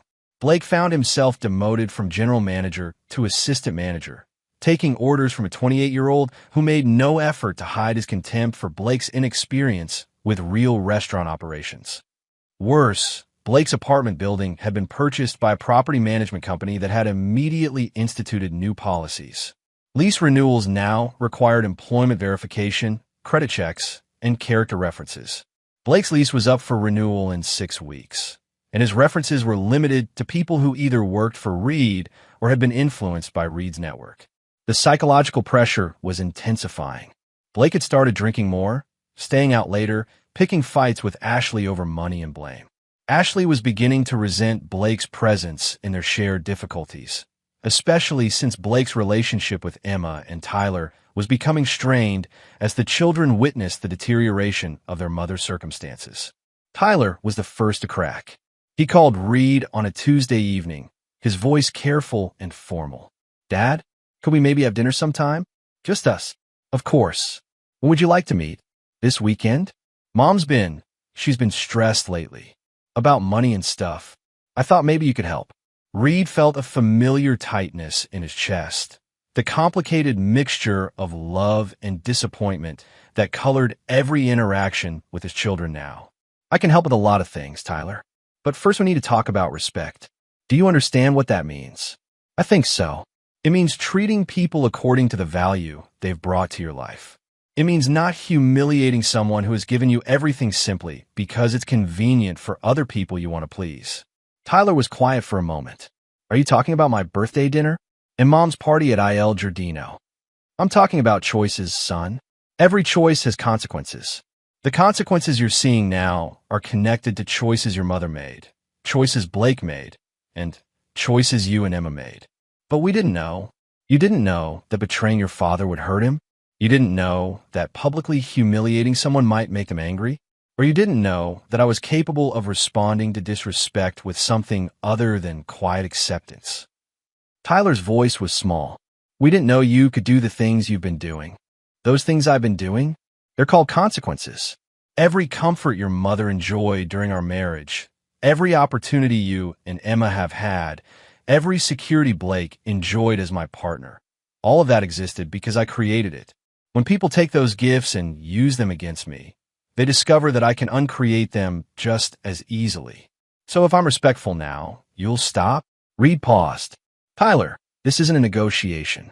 I'm not going to stop because you need something from me. I might consider rebuilding our relationship if you genuinely understand what respect means and demonstrate it consistently over time.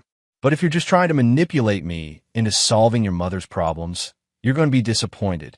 I miss you, Dad. The honesty in Tyler's voice hit Reed harder than he had expected. For a moment, he remembered his son at 8 years old, proudly wearing a chef's hat Reed had bought him, standing on a stool in Romano's kitchen while Reed taught him to make pasta sauce. I miss you too, son. More than you know. Could we start over? We could start something new. But starting over implies that the past doesn't matter, and the past always matters. The question is whether we build something better from where we are now. They agreed to meet for dinner the following Saturday, just the two of them. Reed chose a quiet restaurant across town, neutral territory where Tyler wouldn't feel the weight of his father's influence in every detail of the environment. But before that dinner could happen, Reed received a call that changed the trajectory of his campaign entirely. Emma had been arrested. The charge was shoplifting.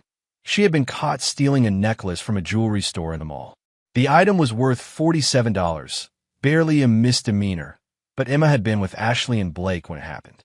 According to the police report, Emma had been acting erratically and had become belligerent when confronted by store security. Reed arrived at the police station to find Ashley in tears and Blake pacing angrily in the waiting area. Emma sat in a holding cell, no longer the confident teenager who had dismissed her father's birthday dinner. She looked young and frightened and utterly lost. She's never done anything like this, Ashley told Reed, her voice breaking. The stress of everything that's been happening, the money problems, watching us struggle. I think she just snapped. Reed looked at his daughter through the window of the holding cell. Emma was staring at her hands, tears streaming down her face. What does she need? Reed asked quietly. Bail money and a lawyer. Reed, I can't afford either one right now. Blake's situation at work is we just don't have the resources. Reed was quiet for a long moment, watching his daughter. When he spoke, his voice was calm but implacable. I'll take care of it, but there will be conditions. Anything, Ashley said immediately. Whatever you want. Reed turned to face her. You and Blake will end your relationship. Today, he will move out of your apartment and have no further contact with Emma or Tyler. Reed, you can't. I can do whatever I choose to do. Emma is in jail because her life has become unstable. Her life is unstable because you chose to blow up our family and then chose a man who can't provide the security she needs. Blake is a financial liability and an emotional drain on both you and the children. He goes, or Emma sits in that cell until her court date. Blake started to protest, but Reed's look stopped him cold. This isn't a discussion, Blake. This is a business transaction. I provide bail and legal representation. You disappear from my children's lives permanently. Ashley returns to the supervised visitation schedule the court originally ordered. Everyone learns to live with the consequences of their choices. Ashley looked at Blake, tears still streaming down her face. Blake's expression was a mixture of rage and resignation. "And if we agree to this?" Ashley asked. "Then Emma comes home tonight, and we begin rebuilding some version of a family structure that doesn't humiliate me or endanger my children." Reed was offering them a way back, not to forgiveness, but to a functional arrangement that served everyone's needs. The question was whether their pride would let them accept it. Looking at Emma through the holding cell window, Ashley realized that her pride was a luxury she could no longer afford. Chapter 6. The Breaking Point. Blake Morrison had been awake for 36 hours, staring at the eviction notice taped to his apartment door and trying to calculate how much money he needed to survive the next month. The notice was dated 3 days earlier, which meant it had been delivered while he was working the closing shift at Romano's East, the newest location of Reed's restaurant empire, where Blake now worked as a prep cook under a manager who called him the old man, despite Blake being only 39. The irony was suffocating. Blake was preparing vegetables in the kitchen of a restaurant owned by the man whose life he had destroyed, earning $12 an hour plus tips from servers who knew exactly who he was and treated him accordingly. The head chef, Rodriguez, had worked for Reed for 8 years and made no secret of his opinion about Blake's presence. "You know," Rodriguez had said during Blake's first week, "most people who steal from Mr. Hoffman don't get the chance to work in his kitchens. They just disappear from the industry entirely. Consider yourself lucky." Blake didn't feel lucky. He felt trapped in an elaborate punishment designed to strip away everything he had once taken for granted. The worst part wasn't the work. Blake had started his career in kitchens and understood hard labor. The worst part was the certainty that Reed was orchestrating every humiliation personally. The apartment eviction was the final straw. Blake had tried to find other housing, but his credit score had mysteriously plummeted after his partnership with Reed ended. Landlords who initially seemed interested would suddenly discover issues with his application. The few places that would consider him were either too expensive for his current income or located in neighborhoods where he would need to spend more on transportation than he could afford. Blake called Ashley for the 3rd time that morning. She finally answered on the 7th ring. "What do you want, Blake?" Ashley's tone had changed dramatically since Emma's arrest 2 weeks earlier. Reed had kept his word. Emma was home. The charges had been reduced to community service, and the family was functioning again. But the price had been Blake's complete removal from their lives. Ashley had chosen her children over their relationship, and Blake couldn't decide whether to respect her for it or hate her. "I'm being evicted. I need somewhere to stay for a few weeks while I figure this out." "You can't stay here, Blake. You know that." Reed was very clear about the conditions. "So that's it. We spend 2 years together, and the minute things get difficult, you throw me away?" Ashley's laugh was bitter. "You want to talk about throwing people away? We destroyed Reed's life. We humiliated him in front of his children and his business associates.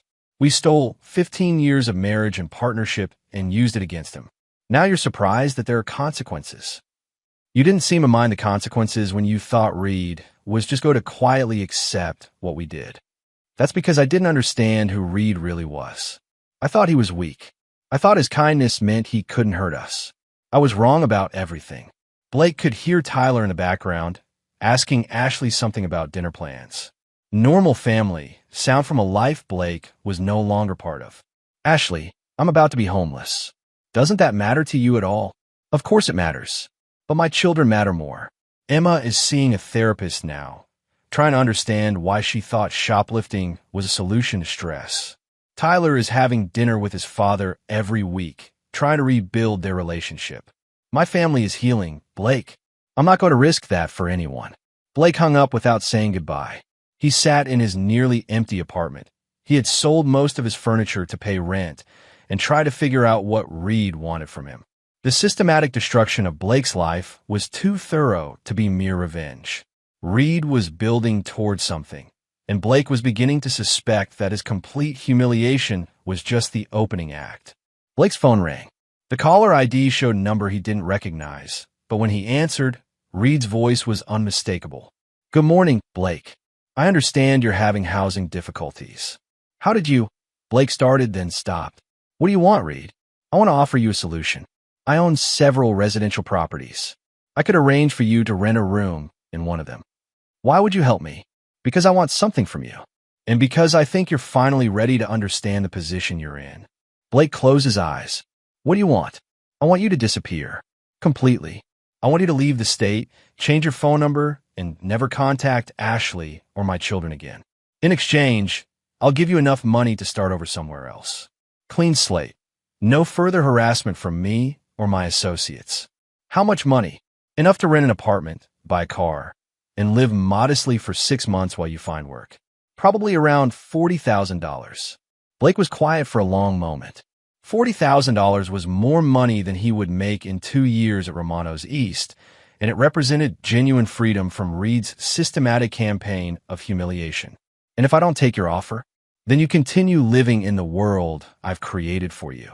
You work in my kitchen for as long as I allow it. You live wherever you can afford to live, which will be nowhere pleasant.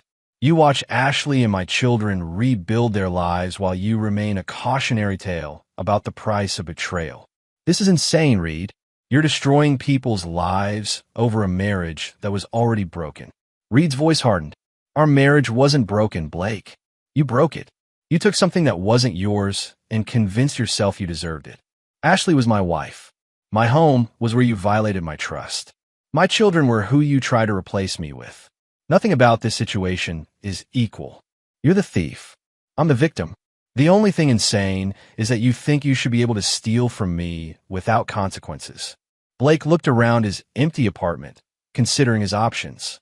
He could take Reed's money and disappear, starting over in a place where Reed's influence couldn't reach him. Or he could stay and continue enduring the systematic destruction of everything he had once valued about his life. "If I take the money and leave, do you promise to stop punishing Ashley and the kids?" "Ashley and my children are my family. How I handle my family relationships is none of your concern. But they'll be better off without your influence, which benefits everyone involved." Blake realized that Reed was right about one thing. Ashley and the children were better off without him. His presence in their lives had made them targets for Reed's revenge. His attempts to replace Reed as a father figure had only highlighted how much the children missed their real father. His relationship with Ashley had been built on the destruction of something better, and everyone involved was paying the price. $40,000, Blake said finally. "And you guarantee that I can start over somewhere else without interference?" $40,000, Reed confirmed, plus a non-disclosure agreement that prevents you from ever discussing our business relationship or my family with anyone. In exchange, you disappear and stay disappeared. When you have until Sunday to decide. If you agree, you'll receive the money Monday morning and have until the following Friday to leave the state. If you don't agree, the eviction proceeds as scheduled, and my patience for your presence in my city ends permanently." Reed hung up without waiting for Blake's answer. Blake sat in his apartment, understanding that this was his last chance to salvage anything from the wreckage of his life. Reed was offering him an exit that preserved some dignity and provided genuine opportunity to rebuild. But taking the money would mean admitting that Reed had won completely. It would mean accepting that his affair with Ashley, his attempt to build a life with Reed's family, and his belief that Reed was too weak to fight back had all been catastrophic miscalculations. Blake had until Sunday to decide whether his pride was worth more than his future. Chapter 7. The Final Reckoning. Sunday evening arrived with a weight of finality that Reed had been building toward for months. Blake had called that morning to accept the offer, $40,000 in exchange for complete disappearance from Reed's world. The money transfer was scheduled for Monday, with Blake's departure deadline set for the following Friday. Reed felt no satisfaction in Blake's surrender, only the cool relief of a problem finally being solved. Ashley had requested a meeting for Sunday night, asking Reed to come to her apartment after the children were asleep. When Reed arrived, he found Ashley waiting with coffee and the careful posture of someone who understood they were negotiating from a position of weakness. "Blake's leaving," she said without preamble. "He told me about your offer. Reed sat across from her in the modest living room that was such a stark contrast to the home they had once shared. Good. That's one less complication for everyone involved. Reed, I need to ask you something. I need you to be honest with me. I'm always honest with you, Ashley. That was never our problem. Ashley's laugh was hollow. Our problem was that I stopped being honest with you. About what I wanted, about what I needed, about how I felt about our marriage. Reed waited, understanding that Ashley was building towards something that required careful handling. If Blake leaves, if I prove that I can prioritize our children's needs over my own wants, is there any chance for us? Not necessarily as husband and wife, but as partners in raising Emma and Tyler. Reed studied Ashley's face, seeing genuine vulnerability for the first time since their divorce. She looked older than her 38 years, worn down by months of financial stress and the psychological pressure of Reed's systematic campaign against her choices. Partnership requires trust, Ashley. Trust requires accountability. Are you prepared to be accountable for what you've done to our family? I destroyed our marriage. I turned our children against you. I brought a man into our lives who never should have had access to Emma and Tyler. I humiliated you publicly and convinced myself that you deserved it. Ashley's voice was steady, but tears were running down her face. I was selfish and cruel and cowardly. And I'm sorry. Reed felt the familiar tension between his desire to protect his children and his absolute refusal to be vulnerable to Ashley's betrayal again. Apologies are important, but they don't rebuild trust. Trust requires changed behavior over time. Are you willing to accept a relationship where you have limited autonomy and I have final authority over decisions that affect our children? What does that look like? Joint custody returns to the supervised schedule the court originally ordered. You live in a home I provide and can afford, in a neighborhood where Emma and Tyler can maintain stability. You work in a position that provides you with independence, but doesn't give you the resources to make choices that endanger our children's security. Ashley absorbed this carefully. You want me dependent on you. I want you in a position where betraying me would be financially impossible and emotionally costly to Emma and Tyler. I want the power dynamic between us to reflect the reality that I'm the parent who can provide stability and you're the parent who needs that stability provided. And if I agree to this arrangement, our children get their father back. Our children get the father they chose to reject when they thought I was powerless to respond. They'll have to rebuild trust with me, just like you will. But yes, they get the opportunity to have a relationship with me that doesn't involve choosing sides. Ashley was quiet for several minutes, considering the terms Reed was offering. Finally, she spoke. There's something else you need to know. About why I had the affair. About why I convinced myself our marriage was broken. Reed waited, sensing that Ashley was about to provide the explanation he had never received. I was pregnant. 2 years ago. We had talked about having another child, but when it actually happened, I panicked. We were already so busy with the restaurants and Emma's activities and Tyler's sports. I felt like I was disappearing into being just a mother and a businessman's wife. So I terminated the pregnancy without telling you. Reed felt something cold settle in his chest. You killed our child without discussing it with me. I told myself it wasn't a child yet. Just a pregnancy. Just a problem I could solve by myself. Ashley's voice was barely a whisper. But afterward, I felt so guilty, and I felt so distant from you. Every time you touched me, I thought about what I had done. Every time you talked about our family, I felt like a fraud. So you had an affair. I convinced myself that our marriage was already over, that you didn't really love me, just the idea of me. Blake made me feel like someone worth wanting, not just someone whose job was to provide you with a family and a home. Reed stood up, walking to the window that overlooked the parking lot of Ashley's apartment complex. He could see Blake's car in the parking lot, already loaded with the possessions Blake would take with him when he left town on Friday. You killed our child because you were afraid of being ordinary. Then you destroyed our marriage because you felt guilty about killing our child. Then you turned our living children against me because you needed them to validate your choice to destroy our family. Yes, Reed turned back to face Ashley. And now you want me to trust you with our children's welfare. I want you to let me prove that I can be the mother Emma and Tyler deserve, even if I can never be the wife you deserved. Reed considered this for a long time. Ashley had finally provided the complete truth about her betrayal, including the part that made her actions unforgivable. She had made a choice about their family's future without including him, then compounded that choice with increasingly destructive decisions that had hurt everyone involved. But Emma and Tyler needed their mother. Not the mother Ashley had been during their marriage, and not the mother she had been during her relationship with Blake, but some version of Ashley that could provide stability and love without the capacity for further betrayal. "Here are my terms," Reed said finally. "You move into the house on Maple Street. I own it, and it's in the school district Emma and Tyler need. You work for Morrison Design Associates, but their three biggest clients will be companies I have investment relationships with. Your income will be sufficient for independence, but not sufficient for making choices that endanger our children's security. Blake leaves town permanently, and you have no contact with him after Friday.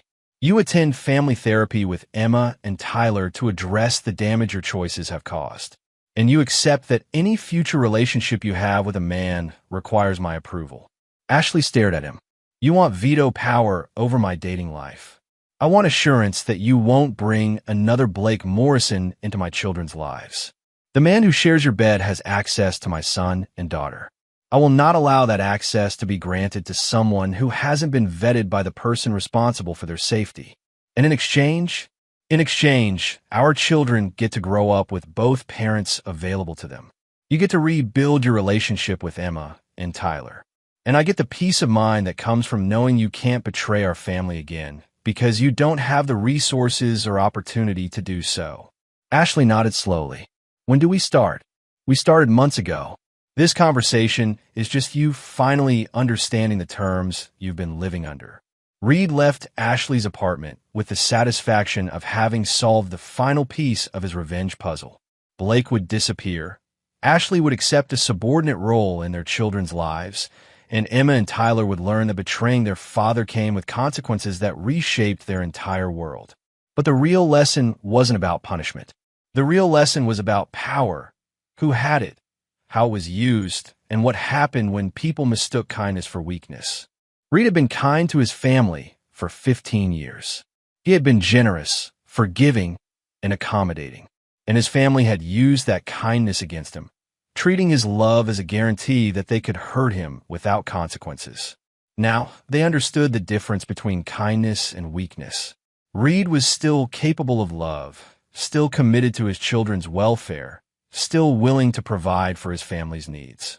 But he would never again be vulnerable to their betrayal. Chapter 8. Lessons in Consequence. 3 months later, Reed stood in the kitchen of Romano's preparing for Emma's 16th birthday dinner. The private dining room was set for 6. Emma, Tyler, Ashley, Reed's parents who had flown in from Arizona, and Reed himself. It was the first family gathering since the divorce that felt genuinely peaceful rather than strategically arranged. Emma had changed significantly since her shoplifting arrest and the upheaval that followed. The entitled teenager who had dismissed her father's birthday dinner had been replaced by a young woman who understood that comfort and security weren't guaranteed. She worked part-time at the dance studio where Reed had made his donation, teaching younger children and earning money that she spent carefully. The experience of watching her mother struggle financially had taught Emma lessons about value that no lecture could have provided.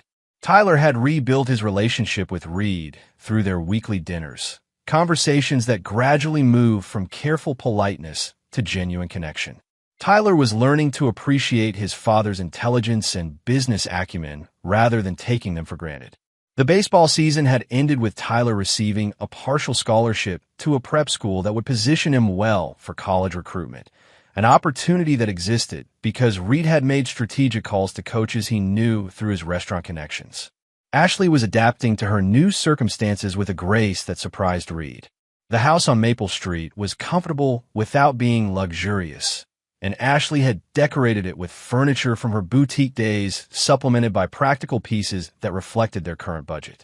She was working steadily at Morrison Design Associates, which was thriving again thanks to the return of clients who appreciated Reed's investment in their success. Ashley's role was clearly defined.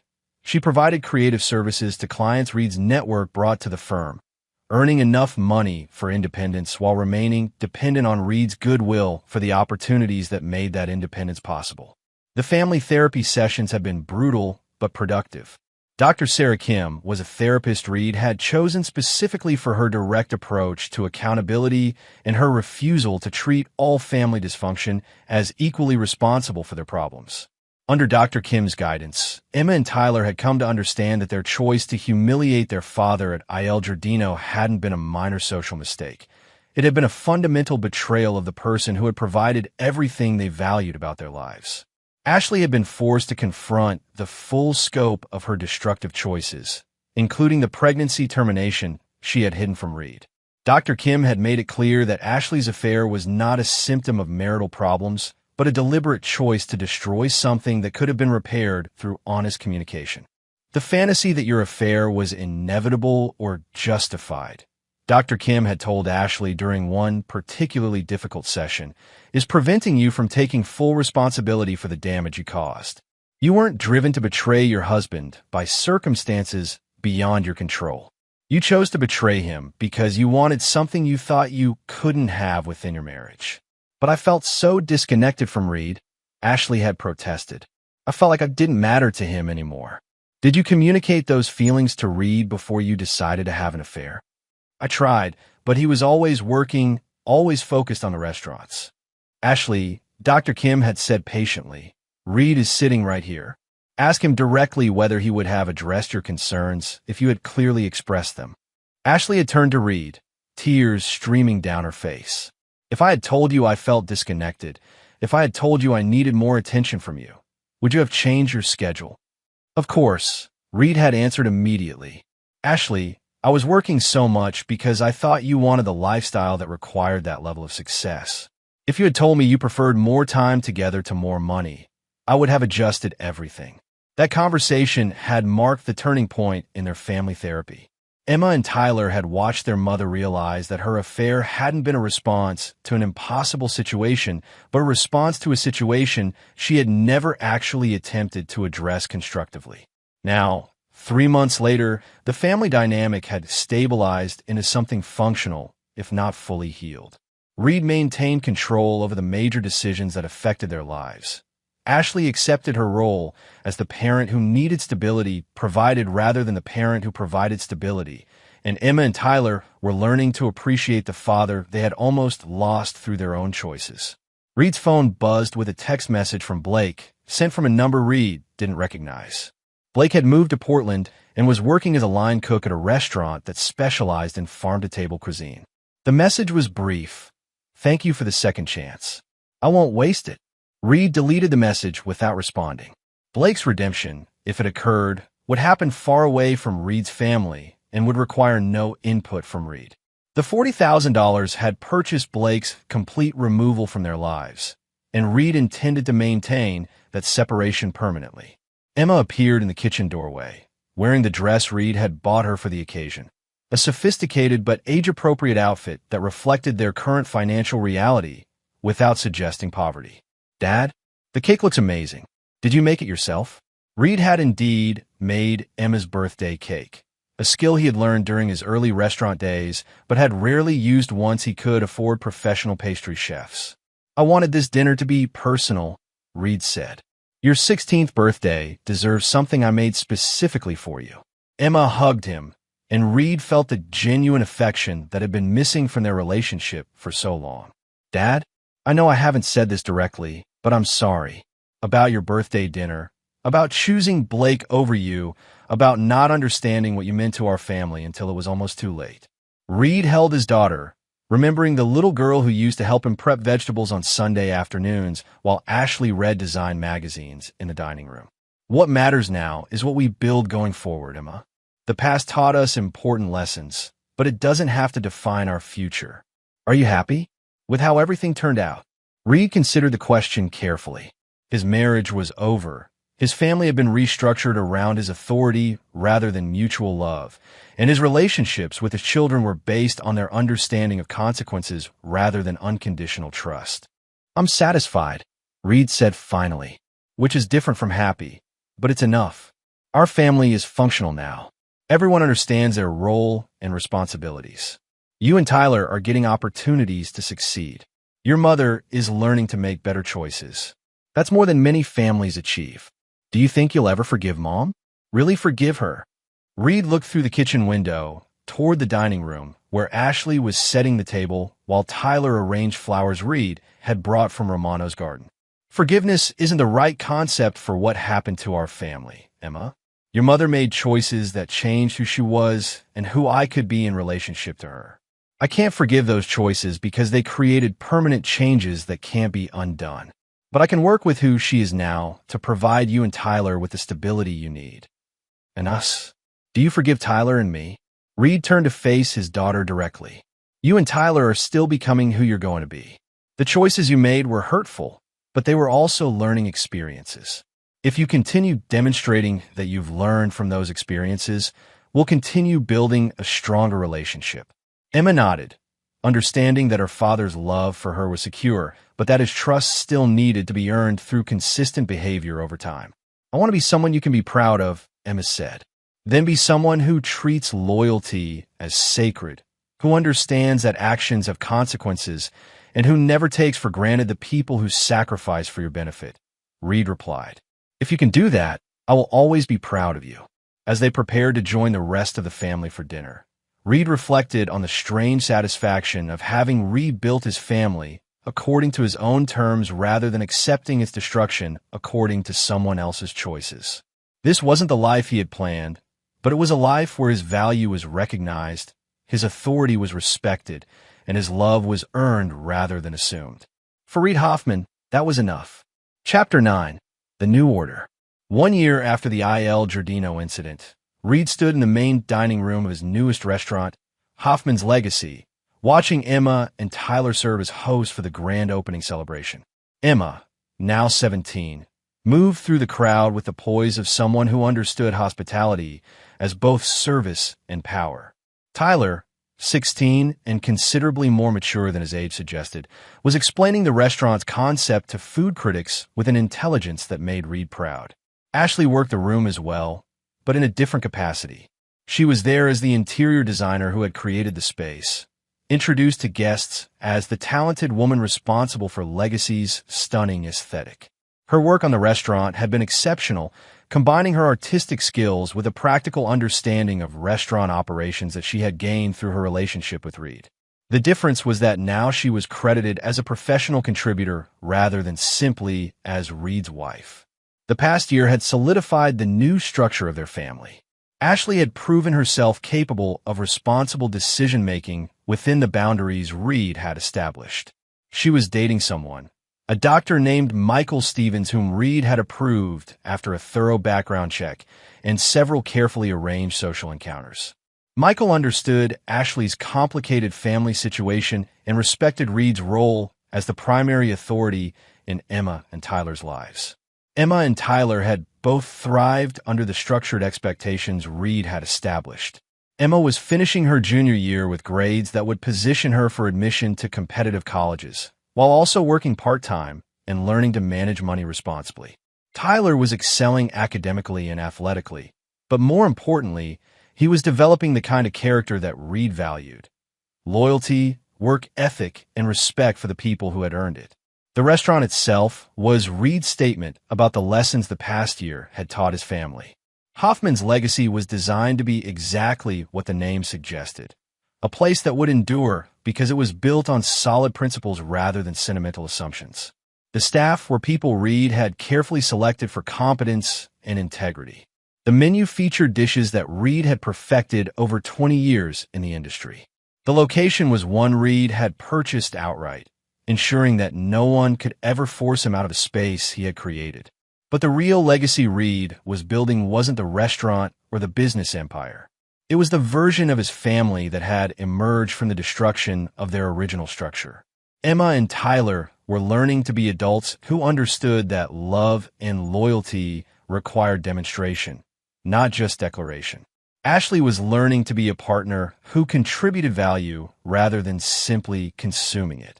Reed had learned to be a father and leader who was respected for his strength rather than taken for granted for his generosity. The evening celebration was interrupted by a familiar face Reed hadn't expected to see. Blake Morrison stood at the host station, speaking quietly with Emma. Reed approached them, curious about what Blake could possibly want after a year of silence. "Mr. Morrison," Reed said formally, "this is unexpected." Blake looked older than his 40 years, but healthier than he had been during the final months of his time in Reed City. His clothes were clean and well-fitted, suggesting that he had found some measure of success in Portland. "Reed, I wanted to congratulate you on a new restaurant, and to thank Emma for agreeing to speak with me." Emma looked between the two men, clearly uncomfortable, but handling the situation with more maturity than Reed would have expected from her a year earlier. "Blake wanted to apologize," Emma explained, "to our whole family, for the damage he caused." Reed studied Blake's face, looking for signs of manipulation or self-interest. What he saw instead was genuine regret and the kind of humility that usually only came from extended suffering. "I don't need an apology from you, Blake. What happened between us was resolved when you accepted my offer to leave town." "I know," Blake said. "This isn't about what you need. It's about what I need to say to finish becoming a better person than I was when I knew you." Reed gestured toward a quiet corner of the restaurant where they could speak privately. Blake followed, with Emma choosing to join them despite Reed's suggestion that she return to her hosting duties. "I destroyed something beautiful," Blake said without preamble. "Your marriage to Ashley wasn't perfect, but it was based on genuine love and shared commitment. Your relationship with your children was strong and healthy. Your trust in me as a business partner was earned and justified. I destroyed all of that because I wanted something that wasn't mine to take." Reed waited for Blake to continue, understanding that this confession was more for Blake's benefit than his own. "I've spent the past year working for people who built their businesses the way you built yours, through hard work, integrity, and treating employees fairly. I've learned what I should have learned 20 years ago, that success based on taking things from other people doesn't last, and it doesn't make you happy." "And what do you want from me now?" Reed asked. "Nothing. I want you to know that I understand what I took from you, and I want you to know that I've tried to become someone who would never make those choices again." Emma spoke up. "Blake also wanted me to know that nothing he said about you during the time he was with Mom was true. He said he was trying to justify his own behavior by making you seem like a bad father and husband." Reed looked at his daughter, seeing her process this information with the analytical intelligence she had inherited from him. "Did you need to hear that from him, Emma?" "I already knew it wasn't true, but it was good to hear him admit that he was lying." Reed turned back to Blake. "I appreciate your honesty. I hope you found a life in Portland that brings you satisfaction." "I have. And Reed, your children are extraordinary. Whatever mistakes Ashley made, whatever damage I caused, you raised them to be strong and intelligent and capable of learning from difficult experiences. That's not an accident." Blake left without asking for forgiveness or attempting to restore any relationship with Reed's family. His apology had been complete and unconditional, asking for nothing in return except the opportunity to acknowledge the harm he had caused. After Blake left, Emma and Reed returned to the celebration. The restaurant was full of people who represented Reed's success. Business partners, loyal employees, satisfied customers, and industry colleagues who respected his reputation. But the people who mattered most to Reed were Emma and Tyler, who moved through the crowd with confidence and grace, and Ashley, who was explaining her design choices to guests with professional pride. As the evening wound down, Reed's family gathered in the kitchen for a private moment away from the guests. Ashley raised a glass of wine, Tyler had a Coke, Emma had sparkling water, and Reed had the single malt scotch he allowed himself on special occasions. "To legacy," Ashley said, "which represents everything we've learned about building something that lasts."